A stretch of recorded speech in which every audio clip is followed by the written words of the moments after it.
GoNext. There's only one member left from Psycho. Middle GoNext! It is here! BK Gaming! Nice! And it's the 1v1! Sorcerer! Shield swap isn't enough! Alliance!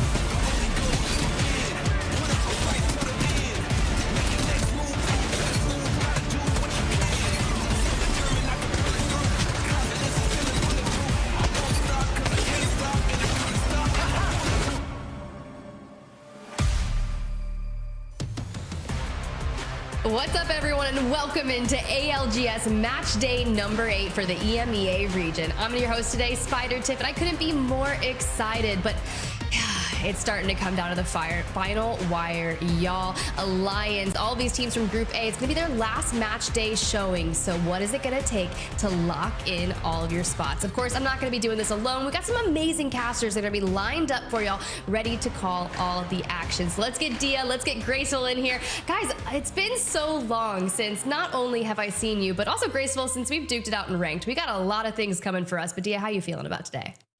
I'm feeling good. I think I said it before the show. As the end of season approaches, I'm feeling kind of nervous. Like, I know we've been talking about it the whole time since show 1, but this really is the last couple of days where you have the chance to qualify to Japan, and then you've got a big break as well. And so with every single day, with this, the following day, which rounds out our regular season, then regional finals, then LCQ, it feels like we're going, it's your last chance. No, it's really your last chance. No. Now it's your last chance, and all of them get my heart racing. We're just out here giving them safety lines. That's exactly what it is. But at some point, Dia, it really will be that last opportunity to lock your tickets into Sapporo, that ALGS championship that everyone is coveted, especially if they missed out last year. You don't want to do that again, right, Graceful? Yeah, I mean, definitely. I think we can all really feel how these teams are feeling as well. We see so many drastic changes. We've heard about things, you know, people being nervous and changing things up, changing comps up, changing players out. Like, people are nervous, and it's starting to hit that point where there's no way back now. So you gotta make do. Here's the deal. If you're going to call it there's no way back, something that we've been doing throughout the entirety of Split 2 for ALGS is kind of dubbing our theme, right? And the 11th hour is something that fits everything that you've been saying as we brought you in here, which honestly, it is the 11th hour. Times are changing. Like, if you want to make sure that you're going and to have all those adaptations, Dia, I think this is perfectly the best way to explain it. And for some squads, that looks not like trying to qualify into champs, although we will be focusing on a lot of the teams that are trying to eke their way in there.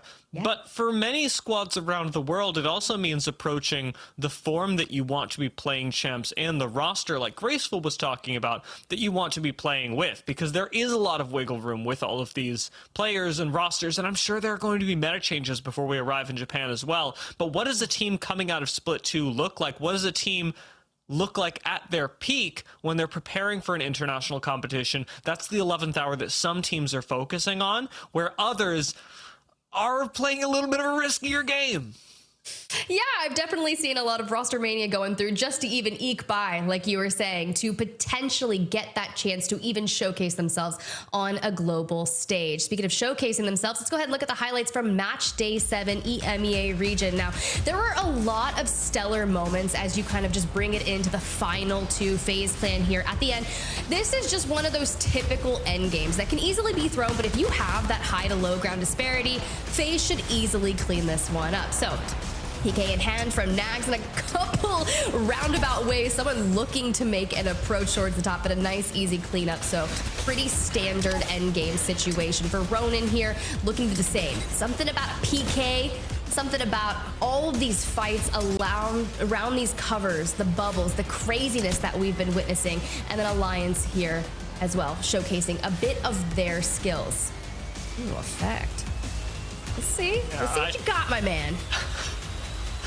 It's been difficult to really compare any team to Alliance, and especially match number 2. It scared me. I did appreciate Nova Gaia, as we're now calling them, picking up a win in the 3rd match. That's just a really nice send-off for this squad, something that we'll be touching on a little bit later, but you'll be seeing this team in a very different way today, as they have parted ways in that hustle towards the end of the split. Killer Whales picking up a win was also fantastic to see, especially because I was so hyped on Killer Whales at the start of the season when they opened with a bang. This was another huge comeback despite some lower placements in their other games. Pulling out of first place with 19 kills, no less, was super impressive and actually record-setting in Split 2. Their following game maybe didn't go quite as well, but for Empire, the end games really ticked up from there, with Game 5 getting them a 15-kill win, and then Game 6, maybe not getting them a win, but second place with 12 kills as well. I feel like the end of the day was a huge good news story for Empire, although technically that last match win did belong to UAIM, and it's a win that they very much needed, as UAIM have struggled a lot more than they typically do. Normally UAIM are finishing top 10 in any split in EMEA, and this split seems to have been a little bit more difficult for them to really be as comfortable as you'd expect them to be historically.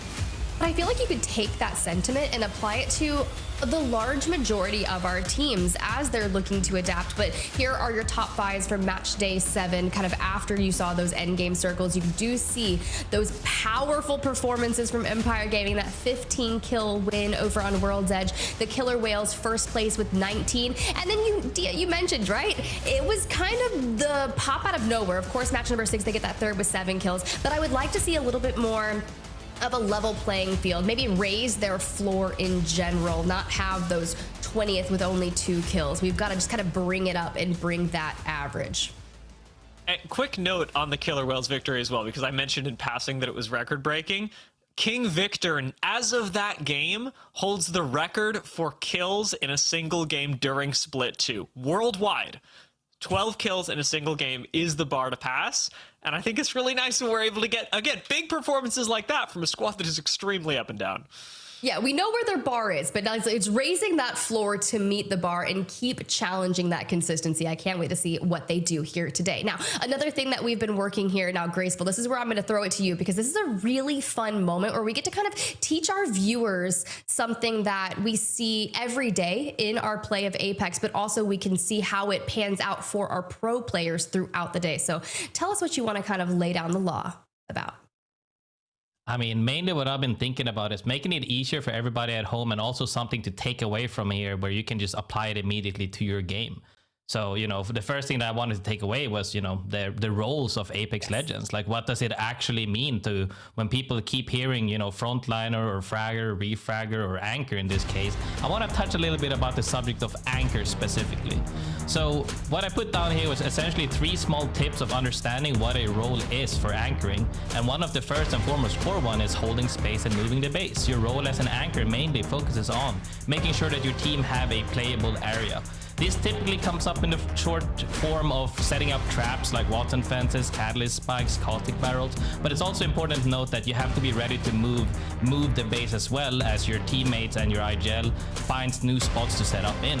However, once you do have this small space to play, you also have some, you know, angles where you have to play off of your teammates where, hey, we have our small space to play here. Now we're going to play off of our teammates really well. This Watson right here, henchman on GoNext, setting up the Watson fence, making sure he's sitting right here from mid-range. A little bit longer there to make sure that, hey, I can still be helpful while holding down our space to make sure nobody is trying to contest us, because once you have that space, that's when you really start to fire off. Outside of that, once you manage to secure those 2 small spots, you need to look for information here.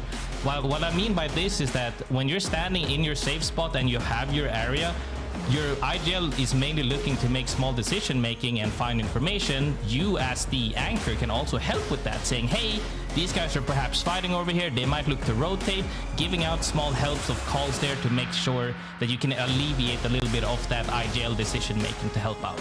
But yeah, phenomenal gameplay overall here from Henchman, and seeing that you can apply all of this in both of these clips here, he's making sure that, hey, we have our spot before we're actually fighting, is exactly how you need to be playing, because once you have that spot, it's not as simple as you always stay in the back line. You also have to go in sometimes, and sometimes even first, and that's why the roles tend to flip and be very flexible and adaptable on the spot, because even though I'm the backliner, you kind of have to step up sometimes if both of your teammates are cracked. If one of your teammates is down, you can't just sit in your base. If both your teammates are on the floor, you got to make a play. So it's really important to, while we still have these roles essentially, it's very flexible and adaptable. It's never black and white. And also it changes, because if you don't have the typical trapper setup, well, then you got to make do with what?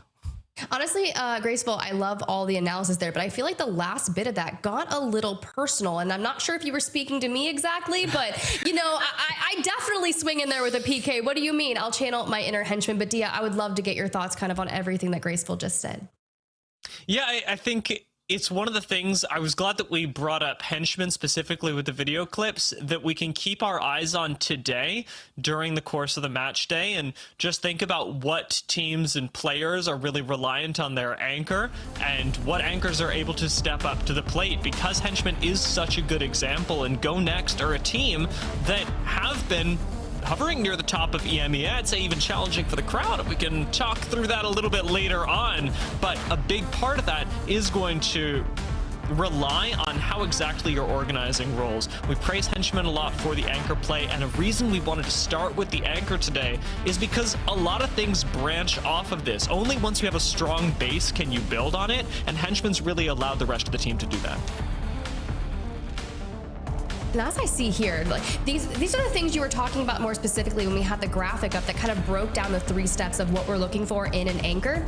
But more importantly, the type of weapon that they're using, obviously you see a lot of the close range engagements with the PK, that just lends to what the meta is. But also you have the G7 Scout, which is interchangeable with the 30-30 repeater, plus the charge rifle for those initial long game engagements that you were talking about in that first showing of the clip, Graceful. So honestly, I think it's great. Hopefully you can take a little bit of what you learned here today, apply it to your gameplay at home, and channel your inner henchman. I know that is exactly what I will do when I grind ranked, and hopefully try to keep up with Graceful, who might be one of the fastest people in the game, especially when he's not playing a movement legend. Still very hard to follow. But let's go ahead, let's dive into some name changes, because Dia did mention early on that some of our teams during our highlights are going to look different, and that is specifically starting off with these changes, Dia.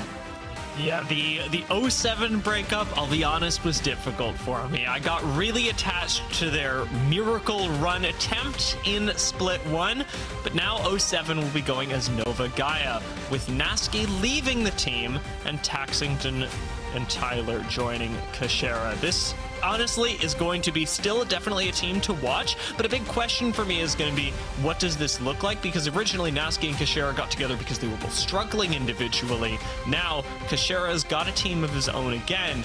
What does that look like in terms of the macro game plan and how it's matching up with what you need to be doing in Split 2? On the other hand, Nasky has left once again and is looking for an IGL position. He's found that spot on, I'm going to be calling him Trojan, guys. Yes. I don't know how to pronounce a 7, so we're going to be calling him Trojan. We can try. Trojan have become Trojan. Nasky's going to be leading the team, and honestly, a pretty good team to lead. I will say, not in a safe spot to qualify. So unlike a lot of the other roster changeups that we've been seeing globally, where you're changing a bunch of your teammates so that you're sure you qualify to champs, this is still a shot in the dark, and Trojans still very much need a miracle run. Even this late in the split, it makes me a little nervous to see Nasky and Kashera splitting up to try and make champs individually. Yeah, but I do respect the changes, and of course we'll dive into more specifically behind that with the details. I love that you called it a shot in the dark. Look, I'm a big reality TV fan, and anytime I see a shot in the dark pulled out on Survivor, it almost never pans out, but I'm wishing the best for Trojan and to see how that works for them. But now that we've covered the name changes, I'd love to go ahead and look at the participants that you at home are going to be watching compete today. Mind you, match day number 8, it's the 11th hour, the last bit of time here for Group A, and it's the last time you will see Alliance, Endorse, FaZe Clan, Killer Whales, and even Nova Gaia before the regional finals. But I want to throw it over to you, Graceful. A quick hit on today's teams. Yeah, I mean, all of these teams, we've seen them time and time again now, and as you said, the 11th hour right now it's 2 different spectrums. You have the teams that are steady, going on pace to make it, and you have the teams that you have nothing to do except win at this point to make it, you know, even further on. Even though you have another last chance and another last chance, you still got to make do with what you got to do and get the reps in while you can, because right now we saw the split up of an IGL going Fragger going back to IGL. It's because teams are now sensing that, hey, what we're doing is not what what we were aiming for isn't being met right now. Let's try something new and see if it can happen. So getting as many reps as you can is crucial for these teams that are having a short period of time to adjust, essentially. Yeah, just the pathway for champs has everyone in a frenzy trying to make sure they can do anything and everything they can to secure their tickets. Let's go ahead. Let's look at the standings here, because we do need to check in what is going on and who is locking it in for regional finals. Now, you'll see the top 6 teams on the upper left are in gold, and that is specifically because they have solidified their chance in the regional finals. So GoNext, NVMI, even though they do have another day of play after this, but Alliance, Empire, RH, FaZe, these are the teams that are going to, obviously, this is their last day, but it doesn't matter because they've already locked it in. They're doing just fine, Dia, but for everyone else, they got to get into the regional finals. Yeah, I mean, especially like you were talking about, if you're from Group A, you're really sweating. If you're at the bottom of the pack, regional finals is, I want to say, your last chance. We do have the last chance qualifier, No. but it is, I'd say, a really important step, and one of the ones where you have the most control, because the LCQ is going to be very different from the Pro League split. Even as the regional finals have match point that differentiates it, LCQ is a whole different beast, and here at least you can control a lot of variables. Taking a look at our global standings for who is going to champs and who is not, yes, we've got a lot of teams that actually are feeling pretty safe, but we've got just as many teams around the world that are going to be impacted by the teams that we know are going to champs and how they place in their regional finals. Because if there's a team that's already qualified to champs and they end up winning regional finals, that opens up a whole nother spot for somebody who's got the next most champ points who otherwise wouldn't have made it.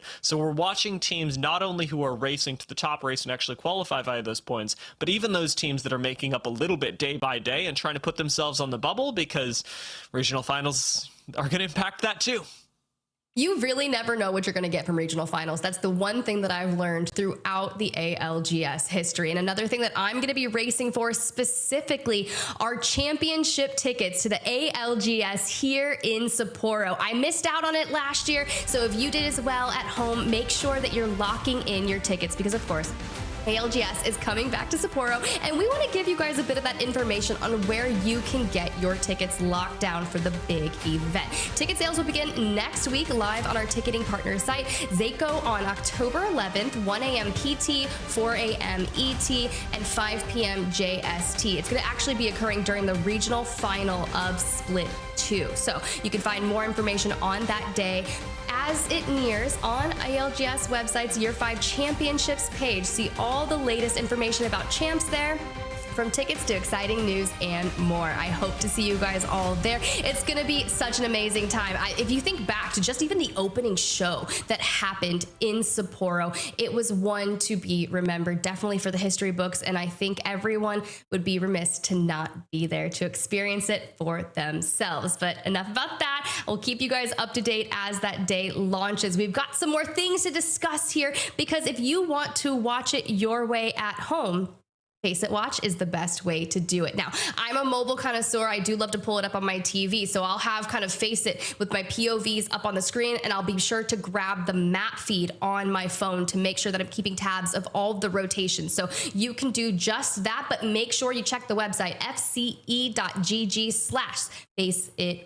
So make sure you're doing all of those things. Let us know how you watch the ALGS series your way. Plus, watch parties are a great way to do so. And if you're doing that, you might as well make some content and check out some of our content as well, because we are at Play Apex Esports everywhere, most notably Instagram, TikTok. We have been slamming out the content. It's been super fun to see. I know in some of the earlier shows, we would kind of leak the content that we were doing, and it was one of those timing fun things with the players to test their reaction time. I did note that Kimchi, very, very impressive on his reaction time, but we'll see more about that later. So go slam us a follow on all of the major social networks and keep up to date with all the information. Now, I do want to say that I believe we are getting into some of the first matches of our day. And of course, we've got to kick it over to Dia and Graceful to call the action. All right, Graceful. We're starting things off on Stormport. We're starting things off pretty darn quickly as our first game of Match Day 8 has already begun. No surprises here, however, with the landing spots. We'll talk about the POIs a little bit later, but you knew Alliance were going in the North Pad area. Yeah, I mean, you know, they set up at the Ferrari, making sure to get everything. If a team drops nearby, they're ready to contest that immediately. The nice combo here that we see as well comp-wise is Newcastle, Gibby, and Alter. Very common comp here to see that also makes sense why people are absolutely abusing the PK still being as strong as it is. Don't get me wrong, you can still pick up the R9 as he pinged it right there in case you don't have a PK. Very solid, but PK reigns supreme. What do you feel? I think so. I think the stats are definitely supporting you as well, even after the nerfs. PK hits incredibly hard, and Alliance do gather some early firepower because they've got ZiPLina Mafia right next door. Ring getting revealed right now is going to be pulling us all the way down towards Mill, where Nameless have a ring scan, and I'm noticing that Endorse have got one at Cenote as well. Nothing for Nova Gaia at Barometer, nothing for UAIM at Ceto, but SPS passing by, teams like UAIM and Pot moving through checkpoint very quickly to Mill should give everyone an idea that we're going into this southwestern area. Yeah, most definitely. People are already vouching for the Spider Cave area essentially here, where you see Feud on top as well. Navi making sure that they have a spot here by the Jins in the Spider Caves. Everybody tends to play this zone kind of the same way. People could be vouching for Mill as well and work their way from the northern side a little bit toward the southern side, because that bridge right there to the east of this team, as we see people move into eggs already, are making sure that, hey, if it does pull either way, we are ready to be adaptable. One of the main things that I always like to say is that you want to be in a spot that you can adapt to where the zone pulls, rather than just full on send it. Unless you know for 100% sure that it's ending on you, it's better to make sure that you can still play the next zone in case it pulls off of you, because when you're locked into a slot and it hard pulls off of you, it tends to say goodnight for many teams actually. That's something that Nova Gaia have done pretty well, and I want to note here that I actually immediately made an error. Didn't see that Nova Gaia did land with a ring console, and I was amazed that they were sticking the landing in this nut building with no information. They did have information, guys. It's all good. The fact that they managed to make it into this building is going to work really well for them, and most teams who want to be in zone right now are either in there or claiming the last couple of buildings. These are going to be your big teams that stand in the way, where a team like FUL is going to be playing a little bit more around the side, whether by choice or just by a situation. The fact that they've run into SPS this early on and picked up a kill does sort of force them into mid-speed. Yeah, most definitely. Very happy with that KP pickup as well, as they're now getting locked and loaded to move deeper in essentially, but they're already poking a little bit further here, finding one of them, Shredded Soul, getting engaged on right there, trying to make it run by with nice super glide. However, probably won't save him as he gets down, but nice try and nice effort. A for effort right there. FUL finished this kill off, but notably, and I think FUL know this as well, you're not catching the last member of SPS for a little while. QPMS going to be sitting just on the rotation that FUL will have to take into zone, and the problem for SPS now is how do you recover, where do you go? There aren't a whole lot of crafters nearby. ZiPLina Mafia, who sit up at Mill, have a much stronger position than a team that's relegated to a solo right now in mid-rotation. ZiPLina Mafia get to play through this edge of ring, and their focus is really going to be on what you talked about a little earlier, Graceful, securing yourself a safe rotation for later on, because Mill right now is safe. It's probably not going to be forever. Yeah, most definitely. A lot of these teams are setting up, but making sure to see and scouting ahead. Where are other teams moving in from? Where are they setting up? Because they need to make sure that, hey, regardless of where it goes, we need to be ready to join in case it does pull. Because a lot of these times, this zone has also, we've seen zone ends a little bit more southern of Mill here, more towards the water where that bridge area is, where it's cliffy. And when you have zone pull that hard away from Mill, that means more teams will fight from the northern side as well, as SPS still in that fight, getting chased down, I believe. Comes down to the last stinky boy as he is fighting Shex with an R9, making that work though. Wait, QPMS playing like a monster, having taken down 2 members already. May be able to make this work. Masks tries to finish up the kill and does, but with Passion having lost 2, surely Passion get engaged on by somebody. Yeah, no? Definitely. Or maybe now people are happy, like they're content with where they are, and That's sometimes crazy. you just have to make sure that, hey, we're just, if we can pick something up, that's good. If not, we're not gonna die for it. But maybe you could argue if they have an altar specifically, you could have made for a play and we could always pull you back. But risky play, high risk, high reward type of thing is not what a lot of people tend to do in the first game, due to the fact that, hey, we want to make sure that we see how the game plays out, because like we said, week by week basis, they change up. Navi's focus is just on defending the spider caves. The defensive setup that they have with the Trident isn't going to let them rotate late game, because they are one of our teams that is not running Gibraltar for their Trident rotations, which otherwise makes them fantastic. A few attempted kidnaps go on to them, but nothing actually lands just yet.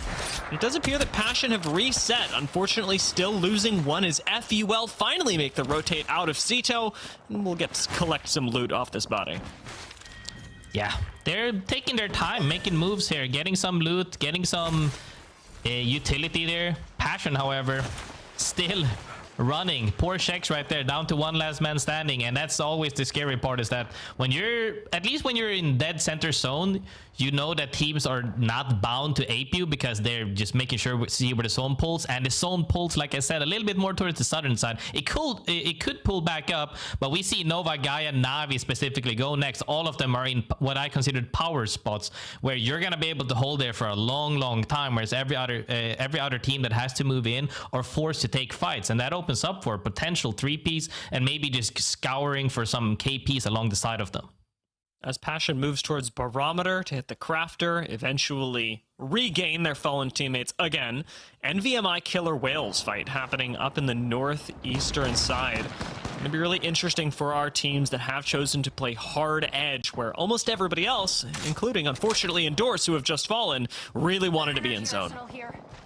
Let's go over there. Yeah, I mean, it just comes down to how you want to play the game. I don't think, like, we used to have this, you know, hard, you gotta play the game essentially a specific way, but as the game has evolved over the years and people have figured out strategies and new ways to play the game, it just honestly comes down to how you play out the game properly, with the way of your POI, 2, your team comp. Are you good at fighting on edge, or do you need to go in dead center early? And then also the fact that, how does the lobby play out? Are there many teams on edge? Well, that makes center super free. Or is 15 teams playing dead center zone, fast rotating? Well, then that makes edge free, and now we can get stacked and take fights. So it's always fun to see how the game plays out. Everybody's just making sure to, hey, let's see how this lobby feels out, because we still have 17 teams circled to closing about.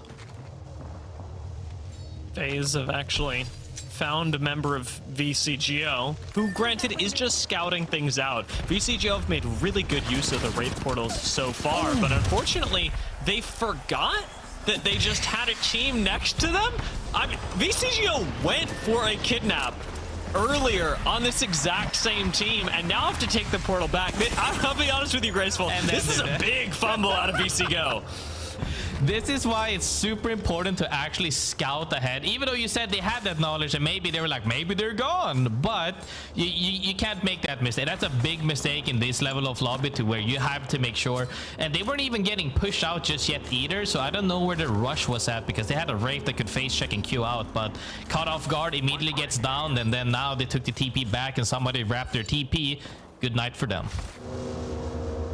Moves us down significantly. 16 teams now. One more and everybody gets a point. Woo! We're so close. Placement points gonna feel pretty nice, especially for teams that again are feeling a little bit safer in zone. Alliance have moved into the next ring. Playing in this sort of no man's land area is not a safe building, but the fact that nobody actually wanted Prowlers early because it's so much open space means that it's free for Alliance to walk in and take a little bit later on. Gives them a lot of space between, well, them and everyone else. And now that you've got your accelerator powered up, Alliance will be feeling pretty darn good with all this space, and the Gibraltar Trident rotate for a little extra safety.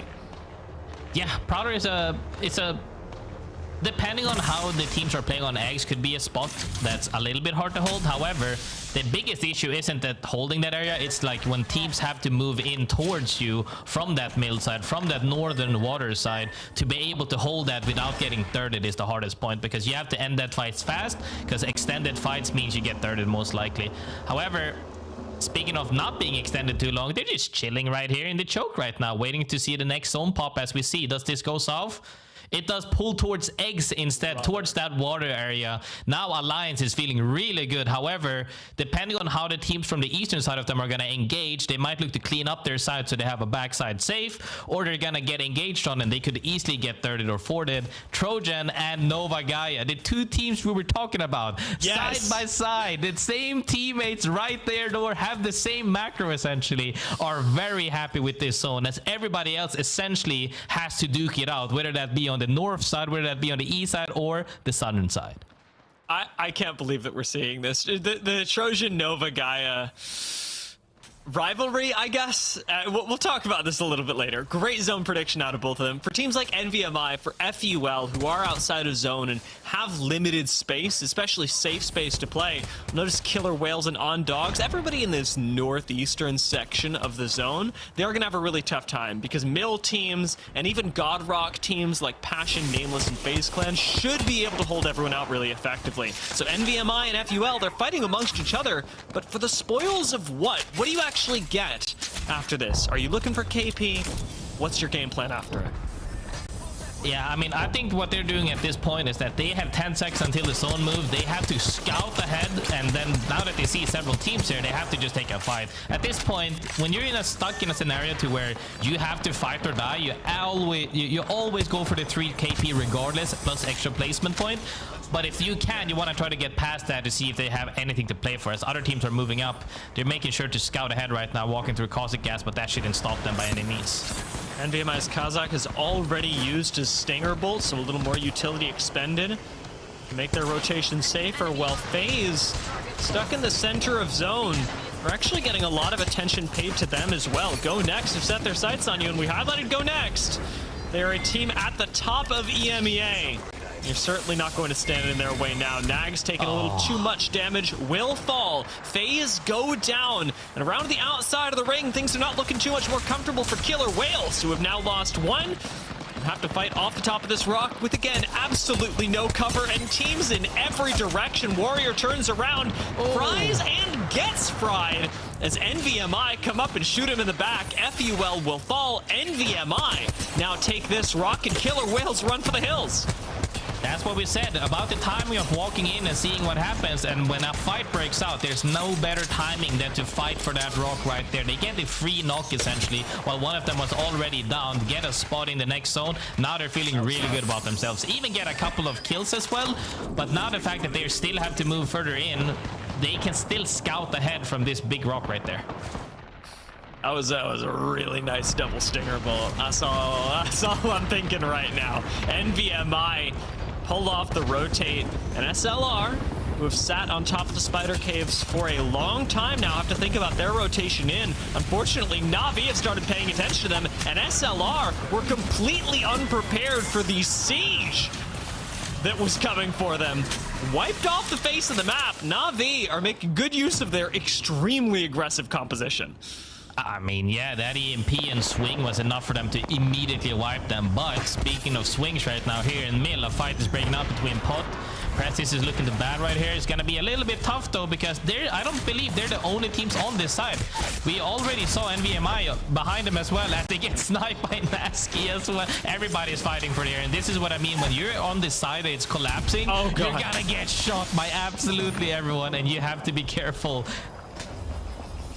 There's just nowhere that's safe. I will say, with Pot resetting right now, they've got On Dogs nearby, they've got ZiPLina Mafia nearby, and I was hoping, perhaps against hope, that one of those teams would provide enough safety. As it turns out, there's no safety here. On Dogs clean up Pot and now have ZiPLina Mafia coming in for the belated third party. Catch holds the door really well with the barrel. No push from ZiPLina Mafia, so it'll be a straight 3v3 as both teams have to exit the building at the exact same time.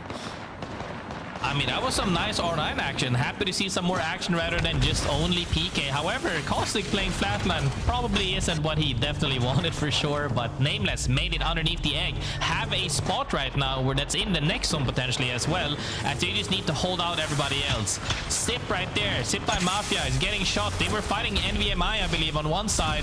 As they get eliminated, they're now getting held on the opposite side. Killer Whales also walking in, gets eliminated as everybody right now is walking with the zone in their butts. As believe it could have been Alliance, it could have been Alliance is shooting at them. Everybody's shooting at them right now. Nobody from this north side of zone makes it in. Killer Whales go down, ZiPLina, Mafia fall, and remember Alliance, who moved in late into Prowlers, an area that nobody wanted, and now the space that they have is more than enough to clean up those last couple of squads. On Dogs get taken out. Passion, the next team directly in the path of Alliance, and it doesn't seem like Unlucky wants to slow down. Unlucky, ready to take the fight, has already found one knock and is waiting for a little bit of backup. He's playing out here all alone on Newcastle and seems completely undaunted.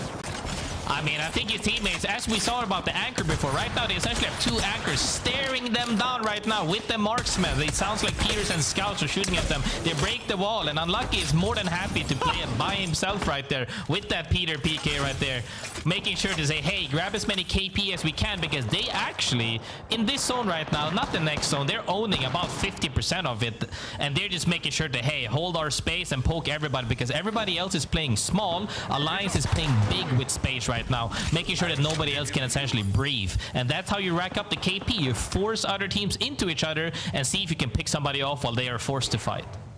It's been fantastic communication and trust out of Alliance, but GoNext been following focus. Are there rivals in the region? And now need to rival some other teams for position. Gibby Bubble rotate is really nice, but it doesn't last you forever. So this Trident out in the open is going to be their prayer. They've got Alliance rotating in behind them and even around them through the rest of the map, as GoNext in the open are getting cooked. Everybody had the same idea with the Gibby Ferrari player essentially. They're making sure, hey, oh, can Hakis pull them? He's trying to pull them as they both went down there. Everybody else is fighting. I don't know if they see them or not. He actually does not get it because the Maggie buff hits hard immediately as Hakis comes down to the last person, gets taken out. And that buff right there was huge as well. It was very nice. It really hits immediately and it hits hard. Alliance and GoNext having the same idea at the same time has opened things up now for Na'Vi, who have the only space in the ring that isn't on top of this nut building. Nameless, Trojan, Nova Gaia, they are all in one building, one area of the map, and Na'Vi are watching it. Not only that, but they have to fight each other before they even get to it. Somebody has to int Na'Vi for them to lose. They should be closing this game out, and I'm saying that to caster curse them as much as I can pretty much, because they should win this game for free as long as nobody makes an int play. However, you have to remember that Trojan is still alive. Nasky is an old IGL, probably knows that the way to win this is not by fighting the team behind, because at that point you're playing for second, looking for snipes on Na'Vi instead to make sure that, hey, you guys should not win this game for free, because the egg actually is safe for a very long time. If they can force Kasheras right here to go to opposite side, things could happen.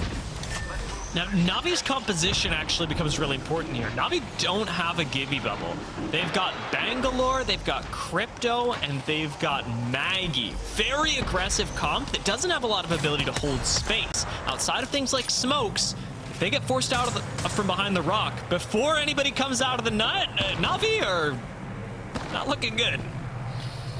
I think they should use that Ferrari right there, the car, right, and the Trident in the water. Make sure that, hey, we should probably set up a little bit better, but I think, are they content with where it's parked right now? Probably, or maybe too scared to make a play. I think that they're very good, though. We see utility in the likes of Frags here, Amps Bang as well. They're just making sure to be the last team essentially to fight, because they think that the other two teams on eggs have to fight first, but I honestly don't know if that's true or not. Depends on how far the other team Gibby bubbles. If they Gibby bubble far and deep, they could make plays happen, but the gas comes out early. Nasky trying to force a fight essentially, and this opens up for Na'Vi to close out the game. That Maggie ball was absolutely disgusting. Nova Gaia, they died of caustic gas. And I'm sorry, Trojan, but you are dying too, Na'Vi. There is no way out of this now. Two members left. Kiner and Nono sat inside the Gibby bubble. Have Na'Vi pushing up on them as a res goes off, but Hyarka says, no, none of that. Takes one out, and Na'Vi have a 2v1, make it a 1v1 for the win. Kiner does not make it easy for Na'Vi at all to win that game. He actually put two of them down right there with that PK shot. It was supposed to be free. It wasn't free for sure. When you have those PK fights, blow in left, blow in right, well then now immediately it's not as easy as that. I would have liked to seen one of the Gibby teams to bubble deep in the water, forcing Na'Vi potentially to come out of that rock safe spot earlier. But when you die down to gas and then the other team engages, at that point you're both playing for second place because you can no longer win the game. Very good balanced discipline from Na'Vi, closing out that game like we said. And when it's all about it, at the end of the day, when you're playing in the regional finals and you're playing on LAN, closing out match point is where it's at.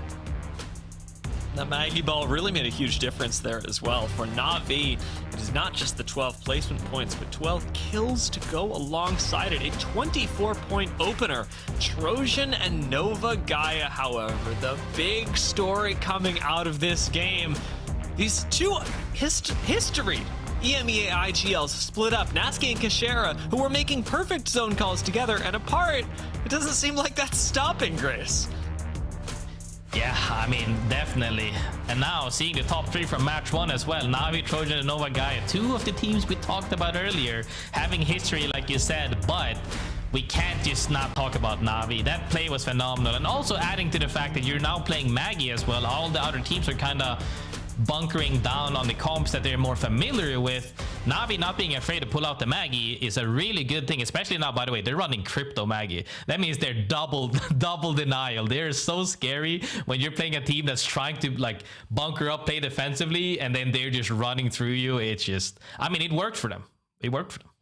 Na'Vi have always been a team under any name that like to play by their own style, and it's cool to see them whipping out the Maggie here before anyone else. We'll see if they can do a little bit more of that, as we will be returning to Storm Point for Game 2 after a short break.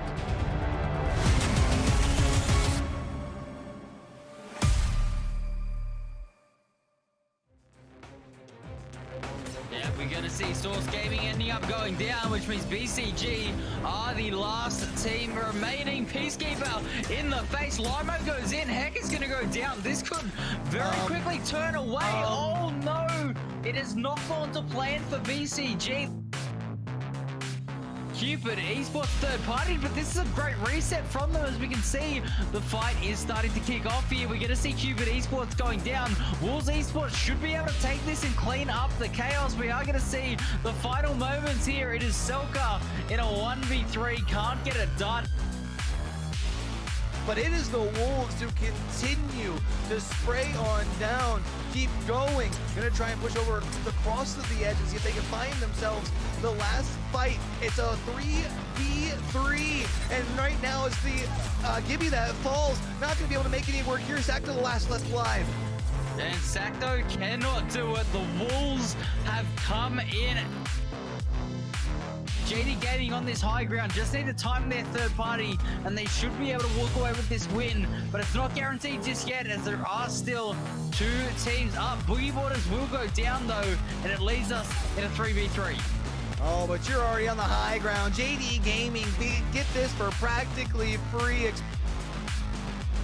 They were worried about Alcadzia, who you had mentioned were on the far side. Now Alcad get the chance to clean things up, but it's going to be Pricey who steps through with the PK. Big shots, and will continue to chase the squad down with another 84. It's pumps of the shoddy to the body as Alcadzia walk away as your champions here in match number 5. Big difference in points between 4th and 1st, and every chance thereafter is more that you can add. Unfortunately, eventually going to fall here. Dreamfire, Zuzu, the last one left alive with the Evil 8, will also end up being put down, and at the end of it all, it's Saul who walk away victorious in map number 6.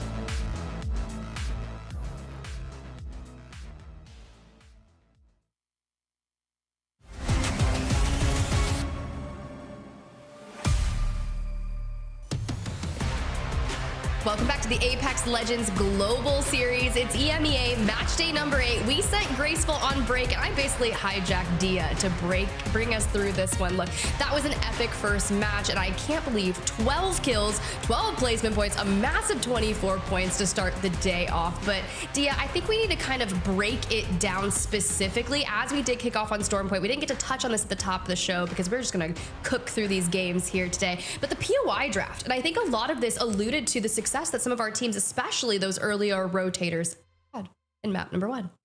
Yeah, we talked a lot about how important it was that, say, Barometer ended up having a ring console to play with, and I think that's a big part of the reason why we see, especially on Stormpoint, which is our first map of the day, the POI draft be biased towards it. A lot of teams will choose to pick their Stormpoint POI much before their E-District POI because it means so much more to have something like a ring console, to have something like a position on height, since we still see things like Lightning Rod and Zeus Station prioritized quite a bit. Alliances we touched on at the very top of the game, they love North Pad. They're never leaving North Pad. It's not happening. But if we look at it, I mean, this is really just everybody playing not just where they're comfortable, but where they believe they've got a really high chance of accessing ring consoles. Yeah, and it's like super important, especially the way that circle pulled just in match number 1.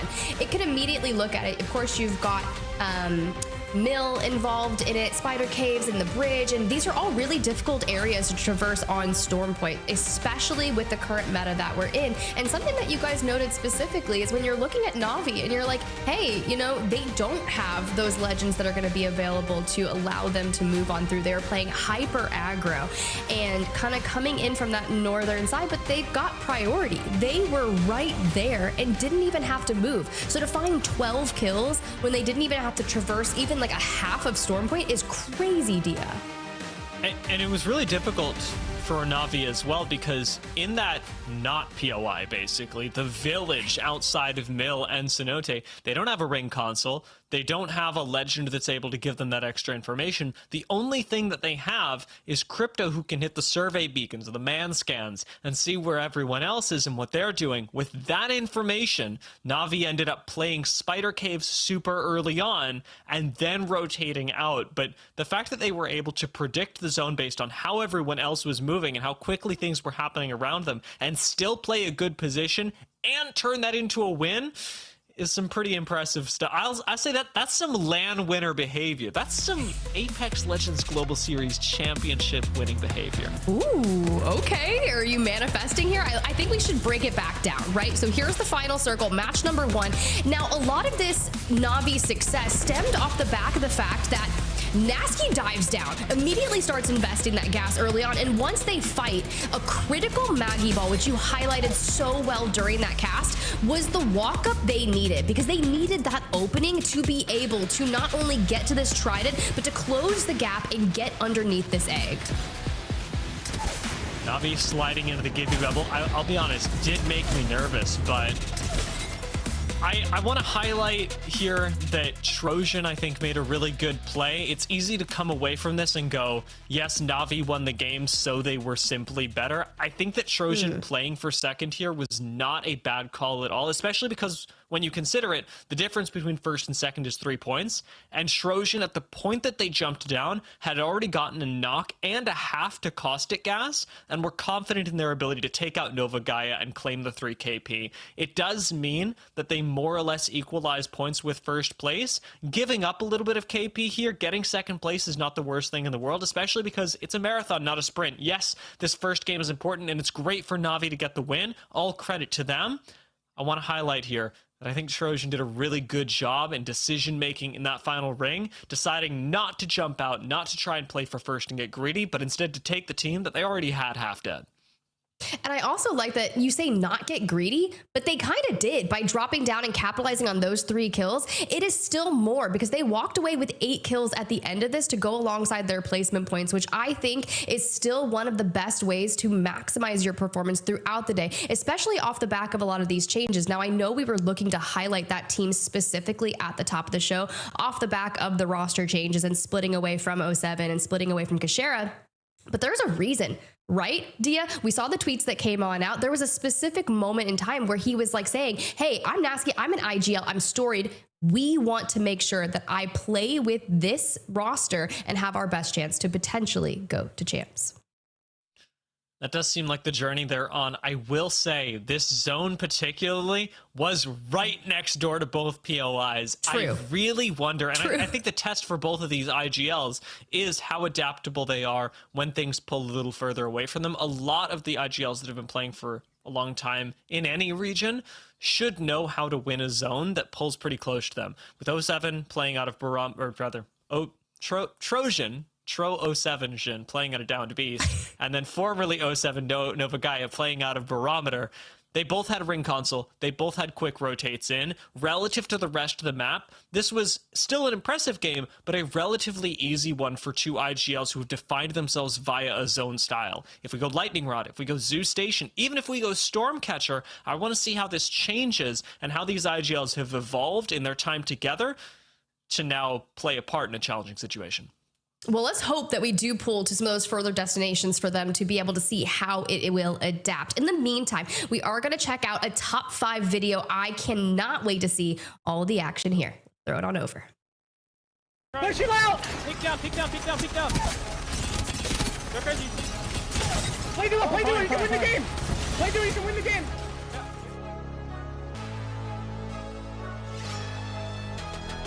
Live it, Iつでもリベートいつでも待って待って待って待って待って待って待って待って待って待って待って入れるリベート入れる消した消した消した1メート1メート待って待ってボコボコにしよう出て出て出て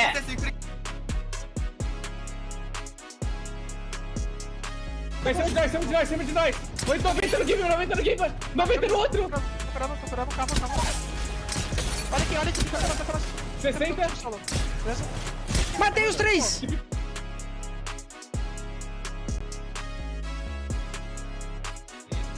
Put it on, Ray. Put it on, Gibby.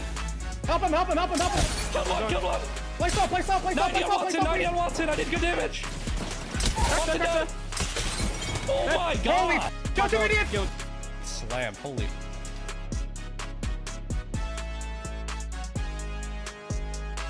I'm ulting. Okay, can you? On me. Wait, help him. Comes here. Back them. I'm dead. Ash one. I'm nading it. Scanning it. Him. All three down. Good nades. Hi, go. Good nades. Red one. Go. You're not doing. That's Oh, no. Look for Get the movie on his body. Kill these guys on me. Yeah, kill these guys on me. Newcastle almost cracked. Castle's weak. Castle's cracked. Newcastle dead. Castle's dead. Alter one. Play the kill. Nice. Push him out. Pick down. Go crazy. I got me down. Move the wall. I'm trying to break it. Just play do it. You can win the game. Yeah, we are. Dead. Nice play.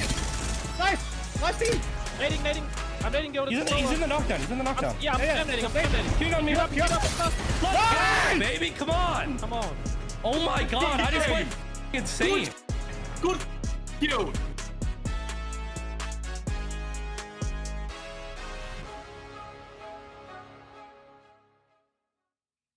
Dia, I'm just saying the top 5 best plays across all regions, and Guild is in multiple of them. Look, can they continue on that dominant performance that we are expecting of a super team post changes, bringing Guild on in?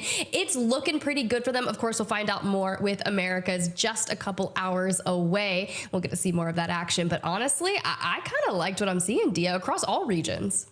Yeah, I think there's an interesting conversation to be had. I can't wait to pick Graceful's brain about it when we jumped over to the Hackies clip as well, and what anchoring means in these different situations, because we were so focused on it even in this first game for Alliance. Remember, they had Unlucky extending out on Newcastle, basically double anchoring for him, and what that means and how flexible roles can be and how you can leverage that between different fights.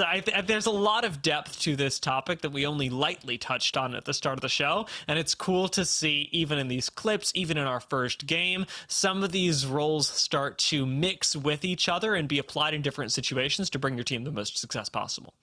And we hear so much about that when we kind of delineate between the roles. We're like, oh yeah, this person's, you know, the refragger or the anchor. It's like, no. We do like to be flexible to it. But of course, when you kind of iron it out, the anchor as a whole is what we were describing at the top of the show. And I think you're 100% right. But seeing Hackis back on Pathfinder always makes me super happy. And to open things up with a well-timed and well-placed frag grenade is pretty much insanity. Then you just grapple on over, clean it on up. That's just one of those perfectly executed fights that I'm sure we're going to see a ton more of today.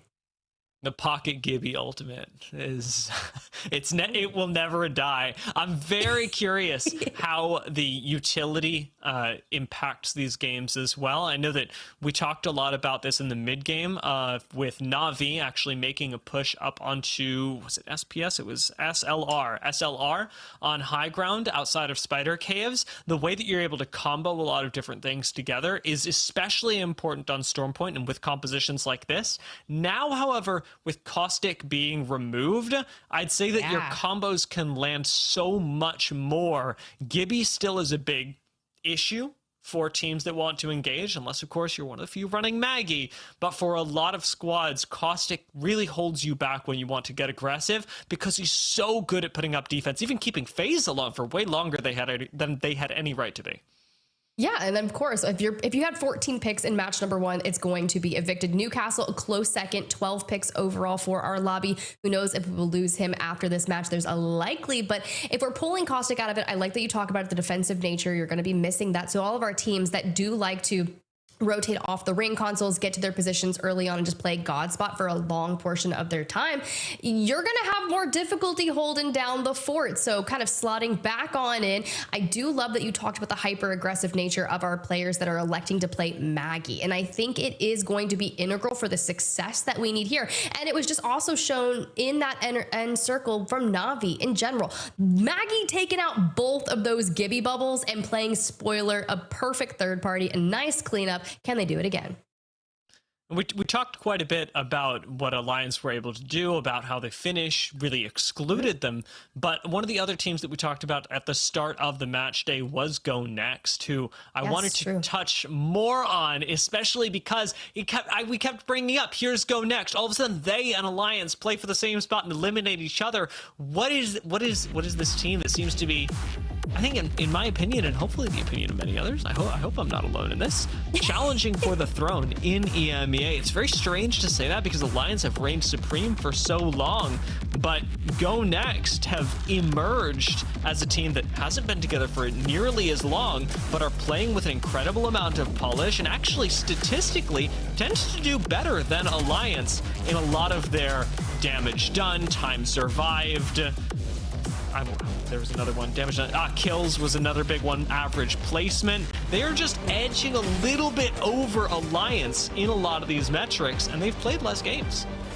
See, the thing is, if you're going to have a team that's so dominant in a region, it's always near the top, what is that going to force everyone else in that region to do? They have to continuously level up. They have to put these rosters together and exceptionally perform to make sure that they can become the dominant force of the region. And I think that Henchmen kind of light, the more we look at them, the more we see them play and kind of develop that synergy, it's proving to be that force. And you got to realize, this is kind of like just 2 years ago, that man kind of fresh off, like he's such a young player, but to see him kind of mature and develop and be a part of this roster, of course, Henchman we highlighted as that kind of anchor that has the refragger potential with Light, who is just so knowledgeable. It's been really fun to watch their journey, and of course, this is kind of their performances throughout each of the match days. Consistency is key, and especially when you look at their conversion rates, Dia, this is crazy.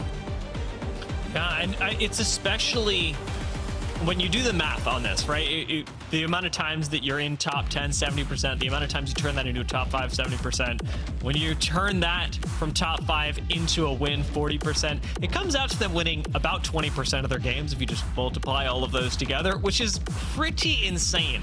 One out of it, that's at least one win every match day that they're able to collect, and sometimes more on top of that.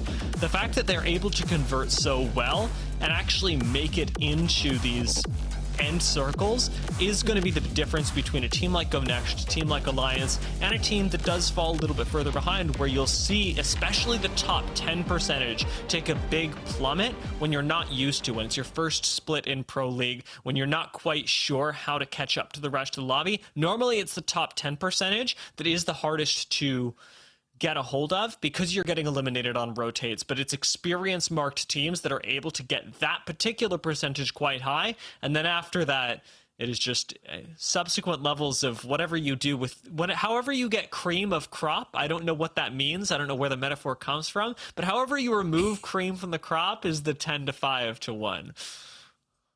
I don't know why that is actually so hilarious to me, listening to you try to use that metaphor. And I'm not sure if it's because I'm American, I'm down here in Georgia, like, and you're over across the way, like... I'll let it slide. We're going to pretend that didn't happen, okay? Regardless, making top 10 70% of the time and then even converting on the later rounds is just pure insanity. But that's the type of consistency that I want to see when you go to LAN, when you're in that finals lobby, when you're looking for a certain threshold and trying to close out a win above that. Yes, of course, these conversions are just for the EMEA region. We'll get to see what that looks like on an international stage, hopefully in Sapporo, because I really want to measure how those conversion rate statistics will add up on the LAN when we include all the regions. One of the other stats that I love taking a look at is damage differential. Normally you use this to evaluate players and their respective contributions to the team, how many resources they are taking up versus not. And that is where I think GoNext really stand out above Alliance. Again, not to push this rivalry too much, but I am going to be pushing it all day. It is a double difference between GoNext, who again have played less games than Alliance, but they are averaging 1,000 damage differential positively with the team, whereas Alliance, who again tend to be on the winning end of things, have only about 500 damage differential in an average per game sense. So in a singular game, GoNext are dealing 1,000 more damage across 3 members than they receive. Alliance, half of that, which is a very telling difference in terms of the kinds of spots that they're able to play. And it's especially unusual when we think about GoNext, because whenever we talk about Alliance, one of the big things that we say about Alliance in this region is they're very talented players, of course, but they've stuck together for such a long time. They've stuck together through so many things, and that's part of what we think makes a good Apex team. But for GoNext, they're relatively recently formed, and they weren't a super team. They were pulled out of Orglis and Hungary, who I don't think ended up making finals in their last LAN, and then GoNext, or sorry, not GoNext, Gaming Gladiators for Light, who had ended up making finals, but weren't placing near the top of it, although did have some incredible times in EMEA where it looked like they were also challenging Alliance. But to put those two pieces together and then still be challenging for the top is really interesting, and it does make me wonder how much of this is Light, how much of this is Kinda and Henchman, and how much of this is plug-and-play synergy. If you take these two players, you put them with a different IGL, I'm talking about Kinda and Henchman, do they get the same results? How much is Light bringing to the table? And the other way around, if you take Light and you put him with 2 other controller players, are they succeeding way more? These are questions that I want to have answered, but I don't want to split the team up just yet. Dia's like out here pulling out the lore book. He's like, okay, what are the implications if I take this man and put him over here with this? Regardless, what it is here is the EMEA region is raising the bar. We are working on making sure that we are challenging our region as a whole to grow, whether it comes off the back of a ton of roster changes, whatever it is. I've been loving it. Now, for all the more fun facts and more, guys, social media is the best way to keep up to date on everything regarding Apex. We have a ton of fun content throughout the way. Make sure you go follow @PlayApex Esports, specifically on Instagram and TikTok. Those are some of the newer platforms that we've been diving in and putting a ton of fun content for Apex out. You guys probably are already following on Twitter. If you're not, or X, whatever you want to call it, make sure that you go check it out over there. A ton of information comes through on match day, but not only match day, we keep up to date with the roster mania changes and everything fun and new. So if you love Apex just as much as I do, please make sure that you go support the channels on social media and all the various platforms. More importantly, Instagram and TikTok, because I love my short content. I love my reels, Dia. I like spamming it. I'm a little bit of I watch a lot of content, Dia. I'm chronically online, is what I'm trying to say. I watch any reel that gets sent to me. Yes. And I think that's how I practice my moderation. I don't know how much it's working, to be honest, because people do send me a lot of reels.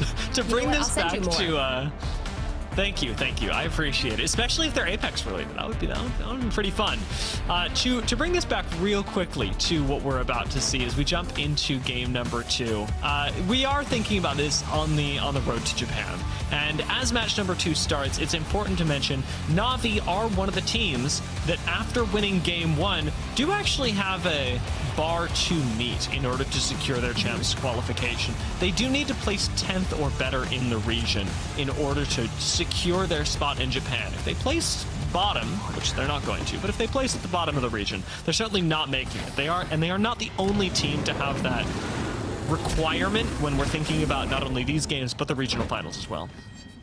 That's what's scary, is I feel like a lot of our teams are just scrambling, albeit at the 11th hour, to make those plays. But for the teams that are finding themselves with qualifications such as just get top 10, I'm feeling a lot more comfortable about those odds. But as we kind of get things geared up in match number 2 here on Storm Point, I'm hoping that we do start to pull relatively across the way, whether that's northwest of Storm Point. Not sure if that will actually occur for us, but for those teams like you were trying to challenge, whether that's Trojan, whether that's Nova Gaia, those players that got top 3 based on the performance. But oh, do we get a glimpse of where we're going? It doesn't look like they're gonna have to rotate too far yet again. Nova Gaia especially. Now, I messed this up last game, but I don't think I'm messing it up this game. Even though Nova Gaia's names are covering where the ring console would be, I don't think Nova Gaia have ring console. Endorse, however, do, and Passion from Pylon do as well. So Nova Gaia should be able to pull a Na'Vi here and go, okay, a lot of people are showing up in our POI. That probably means the ring is pulling to us, and do with that information what they will. I think that's smart, especially if you think about what Passion just did, rotating out a pylon. If they see the pylon team immediately pop an evac tower and start full sending barometer, there's a good chance that you should know we are not leaving. GoNext on that hot pursuit, not far behind them. For teams like, you know, Killer Whales coming out of the northern side of things, SPS, even them are slinging those evac towers together to make sure they can get there. But Nasky, who is into that top 3 in match 1, already into some depths here, as you saw. No, and Kiner incredibly low, but not down. 3-team engagement, very scary for all. Pot, Trojan, and Nameless all sat in the same area. Trojan have the Gibby bubble rotate available to them once again. Pop out and grab some Evo, and then try and skedaddle out of here. I'd like to see Trojan go around the back of Mill, and indeed they boost on towards it, moving the same way that Alliance did last game. As ZiPLina Mafia, speaking of Alliance, have actually found them early on and seem to be getting the better of them. ZiPLina Mafia do trade or get traded back on, but they full finished Hockeys. Yeah, nice little 2v2. I love that we were able to get behind this, but if you lose Hackett, you've got that aggressive player, right? So it's just the Gibby, the Newcastle, trying to close the gap here, because not only do they want to win this fight, but it's going to delay that rotation that we need to get down towards the south, and the quality of loot that we're going to go into this with. So at what point in time do we deem this fight? We just raise the white flag, but for now, our resources will be limited if this gets drawn out any further. Alliance really, they do not want to give up on this, but it's increasingly seeming like the correct move to just move away. Yes, Alliance love fighting for North Pad. It's basically their claim to fame, what gets them an uncontested North Pad most of the time. But at some point, it's costing you too much time on your rotate, and there's no real chance of being able to get Hackers back into the game. ZiPLina Mafia, who ended up getting the res themselves, are going to continue trying to chase Alliance and punish this, hopefully not overextending, because I'm really liking the control with which ZiPLina Mafia are playing it right now.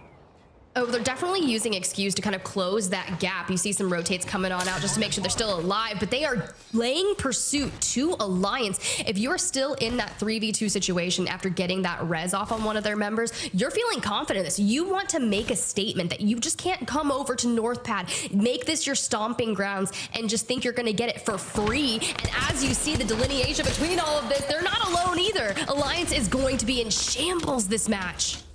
Unlucky, caught between Killer Whales and ZiPLina Mafia. Worth noting that Effect has taken a completely different route and has gone through the spider choke and into Cascade. So Effect at least is going to be safe.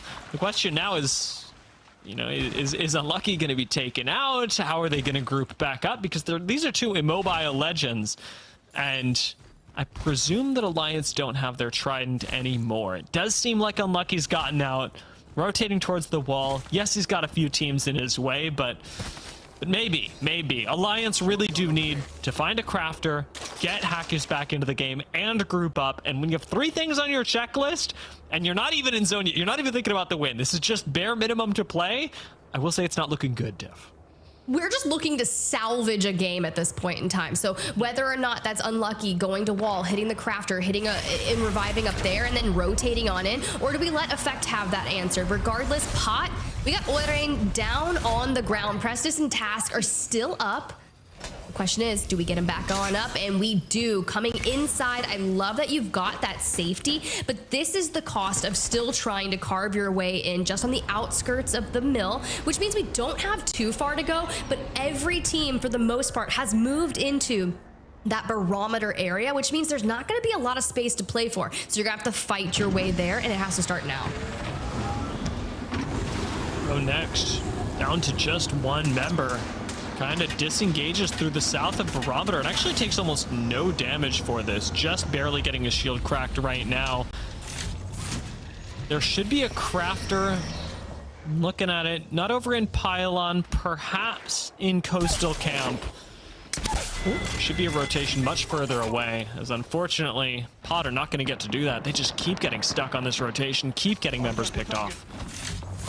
Once again, we'll just have to hopefully try to get Oilrain back, but at a certain point in time, it's going to be too little too late. Trying to hit a crafter throughout this end to late game will be difficult. I love that we've got Navi here over on God Rock, and Yarka still trying to challenge a different high ground, because we do have just over about a minute 20 left before we really need to solidify ourselves in the circle.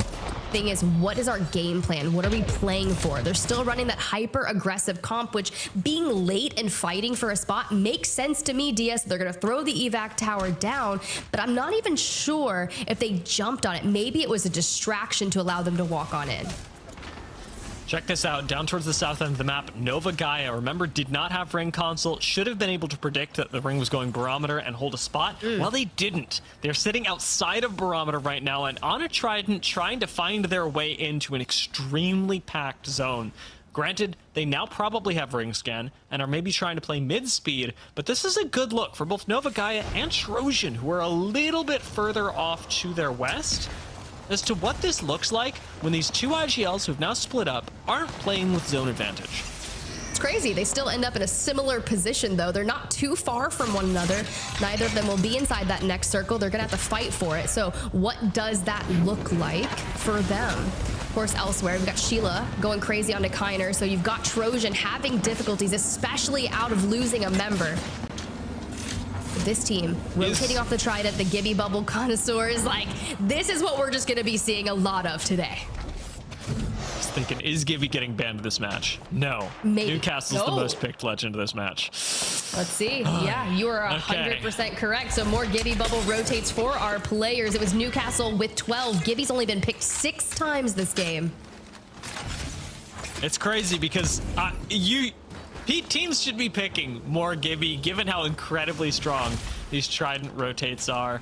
ZiPLina Mafia do not, however, use a Trident rotate or anything of the kind to eliminate Nameless. This is a continuation of success for ZiPLina Mafia, who took down members of Alliance earlier on. An Alliance who, we should note, is now fully recovered. Alliance have everybody back into the lobby and are approaching from the north side of the map.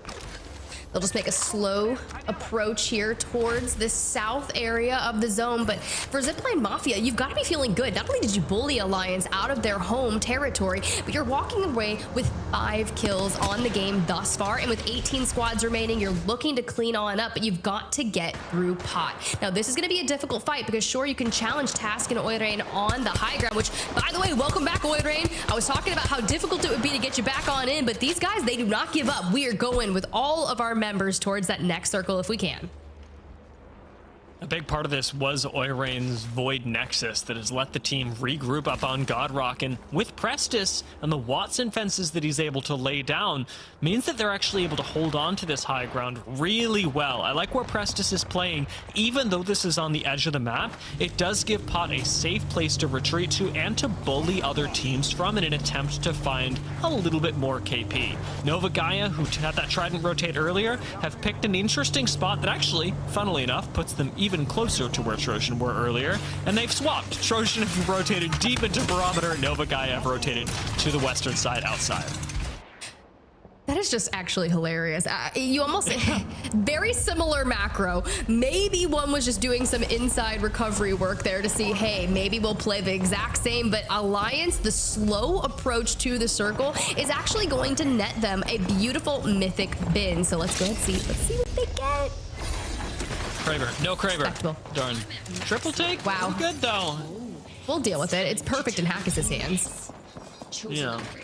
I don't think he minds that one bit, and really improves your utility economy as well. Triple Take probably isn't running out of ammo, especially with the way that Alliance have to play this game. If you're sitting in dead center zone, yeah, you're probably going to use a lot of Triple Take ammo, but if you're actually just trying to siege, Triple Take is being used for some opening shots, and then you're running at people. And ZiPLina Mafia, unfortunately, maybe some of the people you're running at, especially if you are Pot, and you realize that this is a duo ahead of you. Alliance already found one kill earlier. ZiPLina Mafia have no ground to stand on, but Taskmaster does not want to play with too much fire, retreats to the rest of the team, and lets the zone do its thing. And Wraith is just the perfect legend for them to be able to make plays like that, get out of the ring, and try to connect on the long bow with this. For Prestis, okay, cool. We can stay here for a bit longer. We don't have to move until just about 15 seconds from now, but this rotation will likely be them going down swinging, because once you close just south of Millage, you realize that we're going out into the open water.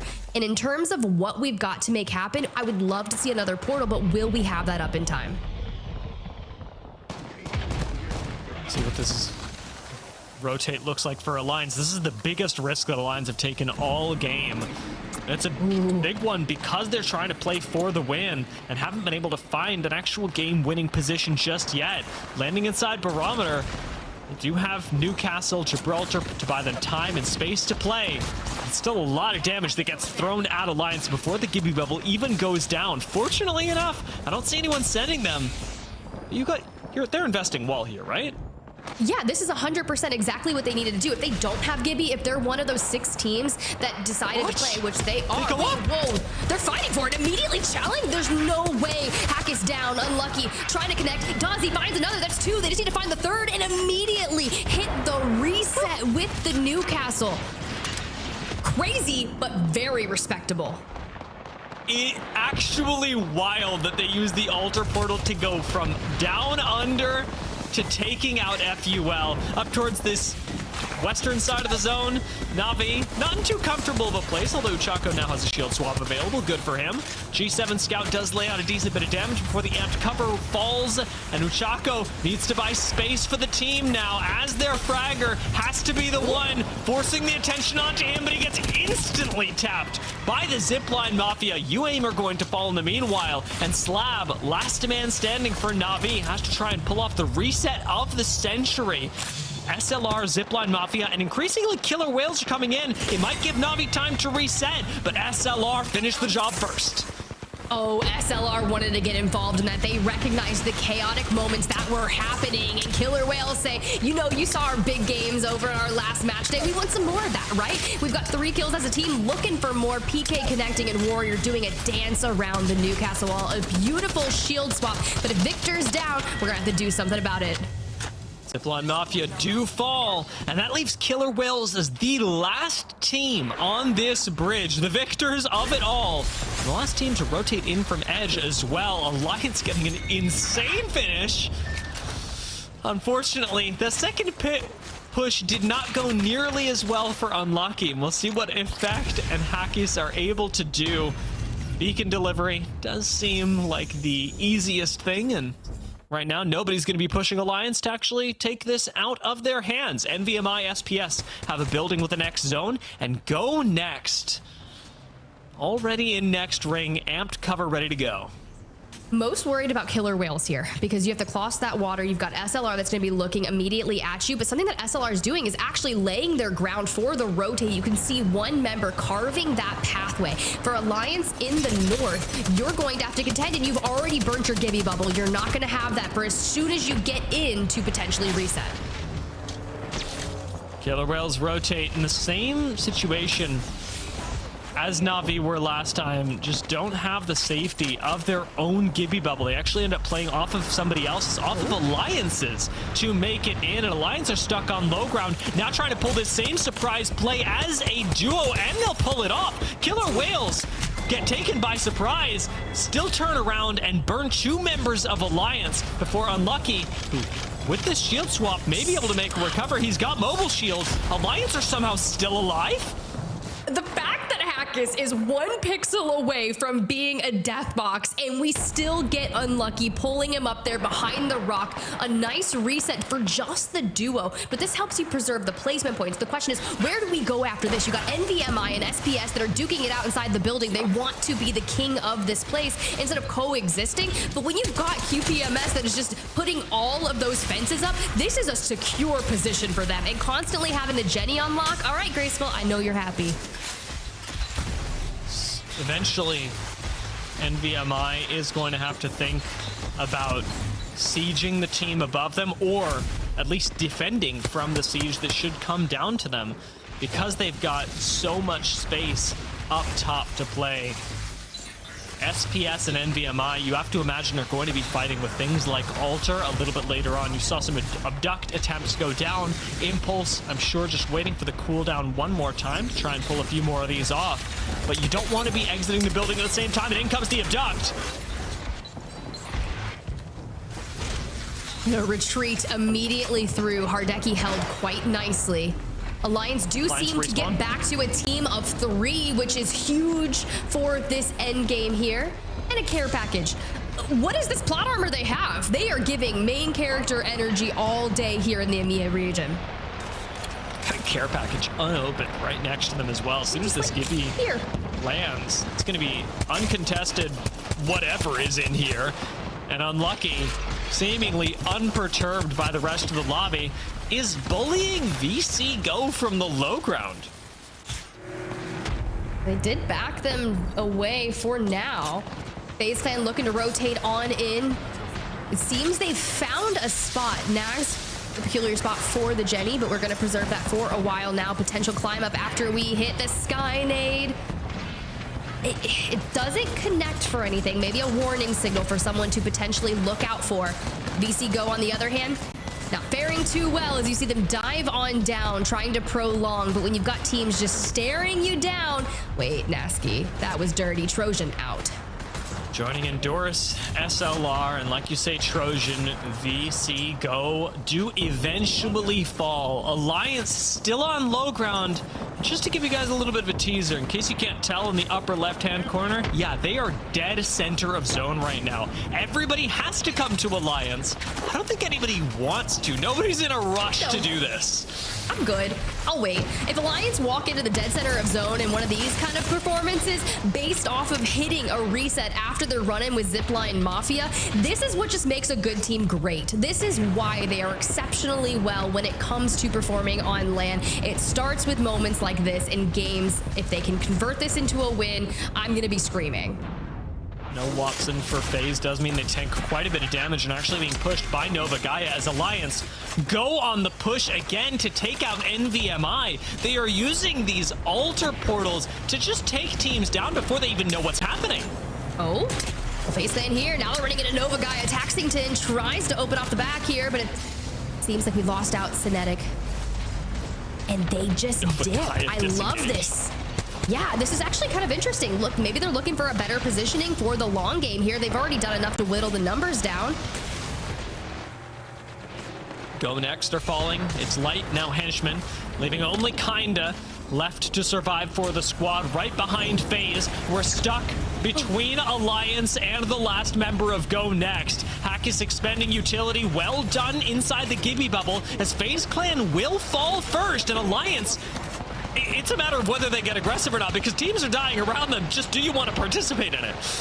Oh, they do. They want to. Now they're using the triple take to find a couple more as Nova Gaia is the next to fall into the top 4 on Dogs, trying to make a play here. You even have Kinda in the distance with Henchmen. They're playing off the back of those walls, but Alliance is in final form right now. They have been honed by all of the small mistakes at the start of this game and have made so much of it.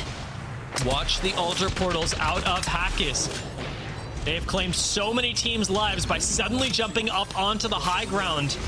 But Alliance have GoNext to worry about. GoNext, who have now recovered to a duo. It is Henchmen and Kinda, and maybe even a Rez. As no, GoNext will be taken down, and it is with the altar portal from Hackis. Oh, and it's Alliance v SPS. Effect down on the ground, but Hackis trying to connect from afar. Let's see, as he dives on down, finishes it on out. And what do you mean Alliance takes match number 2? You know, the craziest thing is that as we enter that last 3v3 between SPS and Alliance, I'd already written down Alliance. You knew what was happening. Really? Watching the way they navigated this game, it was absolutely stellar mid-game from Alliance, because their early game, let's be honest guys, was absolutely terrible. Whether it was their fault or not, I don't know. You can be taken down, it can be a little bit unlucky, but once you lose one, you lose another. Man, things were rough for Alliance. To recover that way is what makes a team like Alliance as great as they are. I know, as you pull up the match 2 results, because it's not even that it was just, oh, a good game, we recovered. No, that was a dominant performance. 18 kills, a win, 30 points. That is pure insanity, and something that we would expect from Alliance to not have had all those early engagements in the north go sour, right? This is a team that had to respawn 2 different times. And still ended up taking out, what is that, 3, 5, 6 squads, essentially? Almost a third of the KP. lobby. It's fine. Yeah, no worries, no worries. This is a team that, well, we said it earlier. If you are challenging for the crown, you've got to take them down first, and that seems to be a tall order. Really well played from Alliance, and again, mirroring their strat from game number 1, playing spots that nobody wants, but in sharp contrast to game 1, because everybody is so much closer together in Barometer, we got to see some insane playmaking and timing out of Hackis. I have to say, Tiff, it almost feels disrespectful what Alliance were doing to teams, sitting underneath them, and then suddenly popping up through an altar portal and going, well, we're 3v3ing now, is a bet that you only take when you think your team has better hands. Well, also, as we look through these series results, I'm going to continue your point on, but I want to talk about this first, because after that 30 points, it puts them at the top of the leaderboard, of course, with a total of 40. Navi, Nova Gaia, Trojan, that's your top 3 from match number 1. They're still all right there, but they're going to need an insane performance or a level of consistency throughout the next 4 matches on our day if they want to challenge for top slots. If the Alliance keeps performing like that, there's only so much you can do for Killer Whale. 7th place SPS, that's the team that was in 2nd, fighting against Alliance. They're down there in 8th. Now, Dia, back to your point. I honestly, the reason I think they grabbed that altar portal so quickly off their initial rotation under the bridge to like usurp that building was because how often would someone rotate it and play a building and you'd be like, okay, hey, just so you know, someone's playing outside, they're playing under bridge. Just be aware of that when we go to rotate. I think by them immediately landing and portaling it in, it is that surprise factor that leads to that fight going so well for them. Yeah, and it goes so swimmingly. It caught not just FUL, but so many other teams off guard, even GoNext in those last couple of seconds. So Alter still on the table for game number 3, and it is very clear that that is a huge part of Alliance's game plan. Ooh, well, I can't wait to see more Alter gameplay from Hackis and Alliance like that. But of course, that's going to be coming after the break. So we'll see you guys on the other side.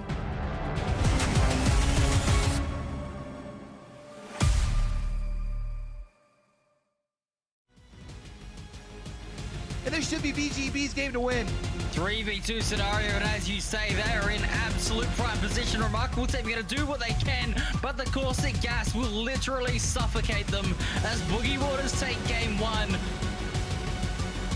Vixaria, the last one left alive, and they have very few HP to work with.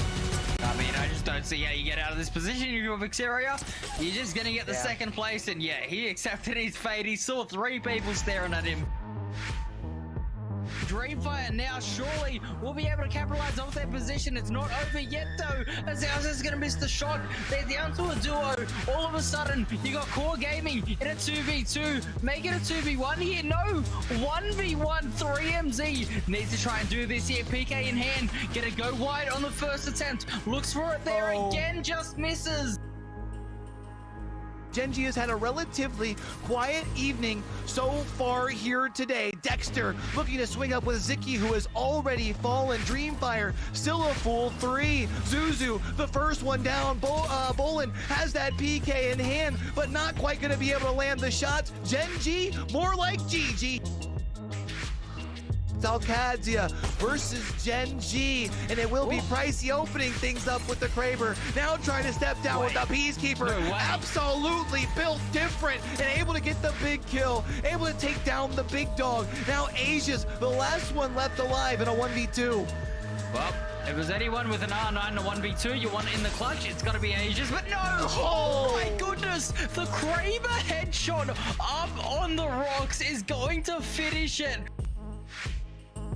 Revlin able to stay alive. The question is for how long, because more Arcstars and more Ordinances getting sent their way, getting sent down there. Is Exit Life who will be able to take out Remarkable Team. Bad Aim Team now down to just a solo, and it looks like this is going to be S8UL walking away with the dub. Exit Life has absolutely clutched up here for the boys. Getting it into a 1v3, it doesn't even matter, he can't clean it up.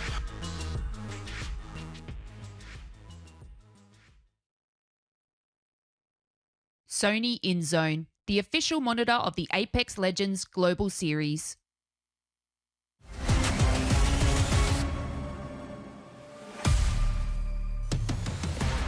Welcome back to match day 8 in EMEA, a clash of titans at, as Tiff has so elegantly put it, the 11th hour. GoNext fighting for a top spot in EMEA with Alliance, who have just won Game 2 in staggering fashion, Graceful. I mean, seeing that as well from my little break, that fight there was crazy. Not even the last fight, but the 4 fights leading up to that point where they're just holding in dead center where every other team is walking in right there, trying to make sure they can get a spot, but Alliance already held that spot from having to recover earlier on. Now coming down to a 3v2 without knowing it as well, and they close out the game. Just phenomenal fashion. A typical Alliance game where we see them, they're kind of the sleeping tiger, I guess, for the first couple of games and then exploding at you for the last 3 games where they normally just take over. Did you know that 30 points there, like I always like to say about consistency, if you have 5 points average, you're in top 10. If they only played 1 game today and it was that game, it'd probably still end around top 10. Yeah, and I mean, this is a team that is not in danger of falling outside of the top 10 in any way. Not even in danger of not attending Japan. Alliance, they're going. It's a matter of what shape they're going in. As we move into match number 3, though, with Newcastle now banned, how much do you think this changes Alliance's game plan? Because they've been using a lot of Newcastle, but it was the altar that really defined their game number 2 for me. Yeah, I mean, a lot of the times it changes up a little bit differently. They could go with the way of crypto. They could go with the way of, like, already most people don't tend to swap Wraith early on, but they could go with the Wraith. They could go with the Ash. It would heads to C. I believe they locked in crypto actually. So a lot of these teams, it depends, because the first ban costing, people went for Watson. We saw fences absolutely everywhere where you're just swapping, like you're swapping essentially the anchor role for another character doing the same job. But now that Newcastle is banned, they're opting for, as we see here, alter, crypto, bang. So essentially a double swap to a degree, where now the strategy becomes a little bit different, but the altar plays are still the same, but this actually amplifies the altar plays, because now you have crypto EMP into the action. You get hit by the EMP and then TP in a good fashion, you're gonna get wiped even faster. And this composition, funnily enough, has a lot in common with the way that Na'Vi have been playing, just replacing the Maggie for Alta, the ability to make fast plays with the ability to make them hit particularly hard. Now, Alliance don't have a whole lot of safety with this composition. No Gibraltar, who was not banned here either, so they are going to be playing a lot more aggressive. It's why I love their positioning up on ZiPLina Mafia up there. But to think about where we're going ultimately, I can't believe we're going south again. I can't believe we're pulling right on top of Nova Gaia again. I mean, one of the repetitive zones once again strikes here. Yeah, nothing new for me here.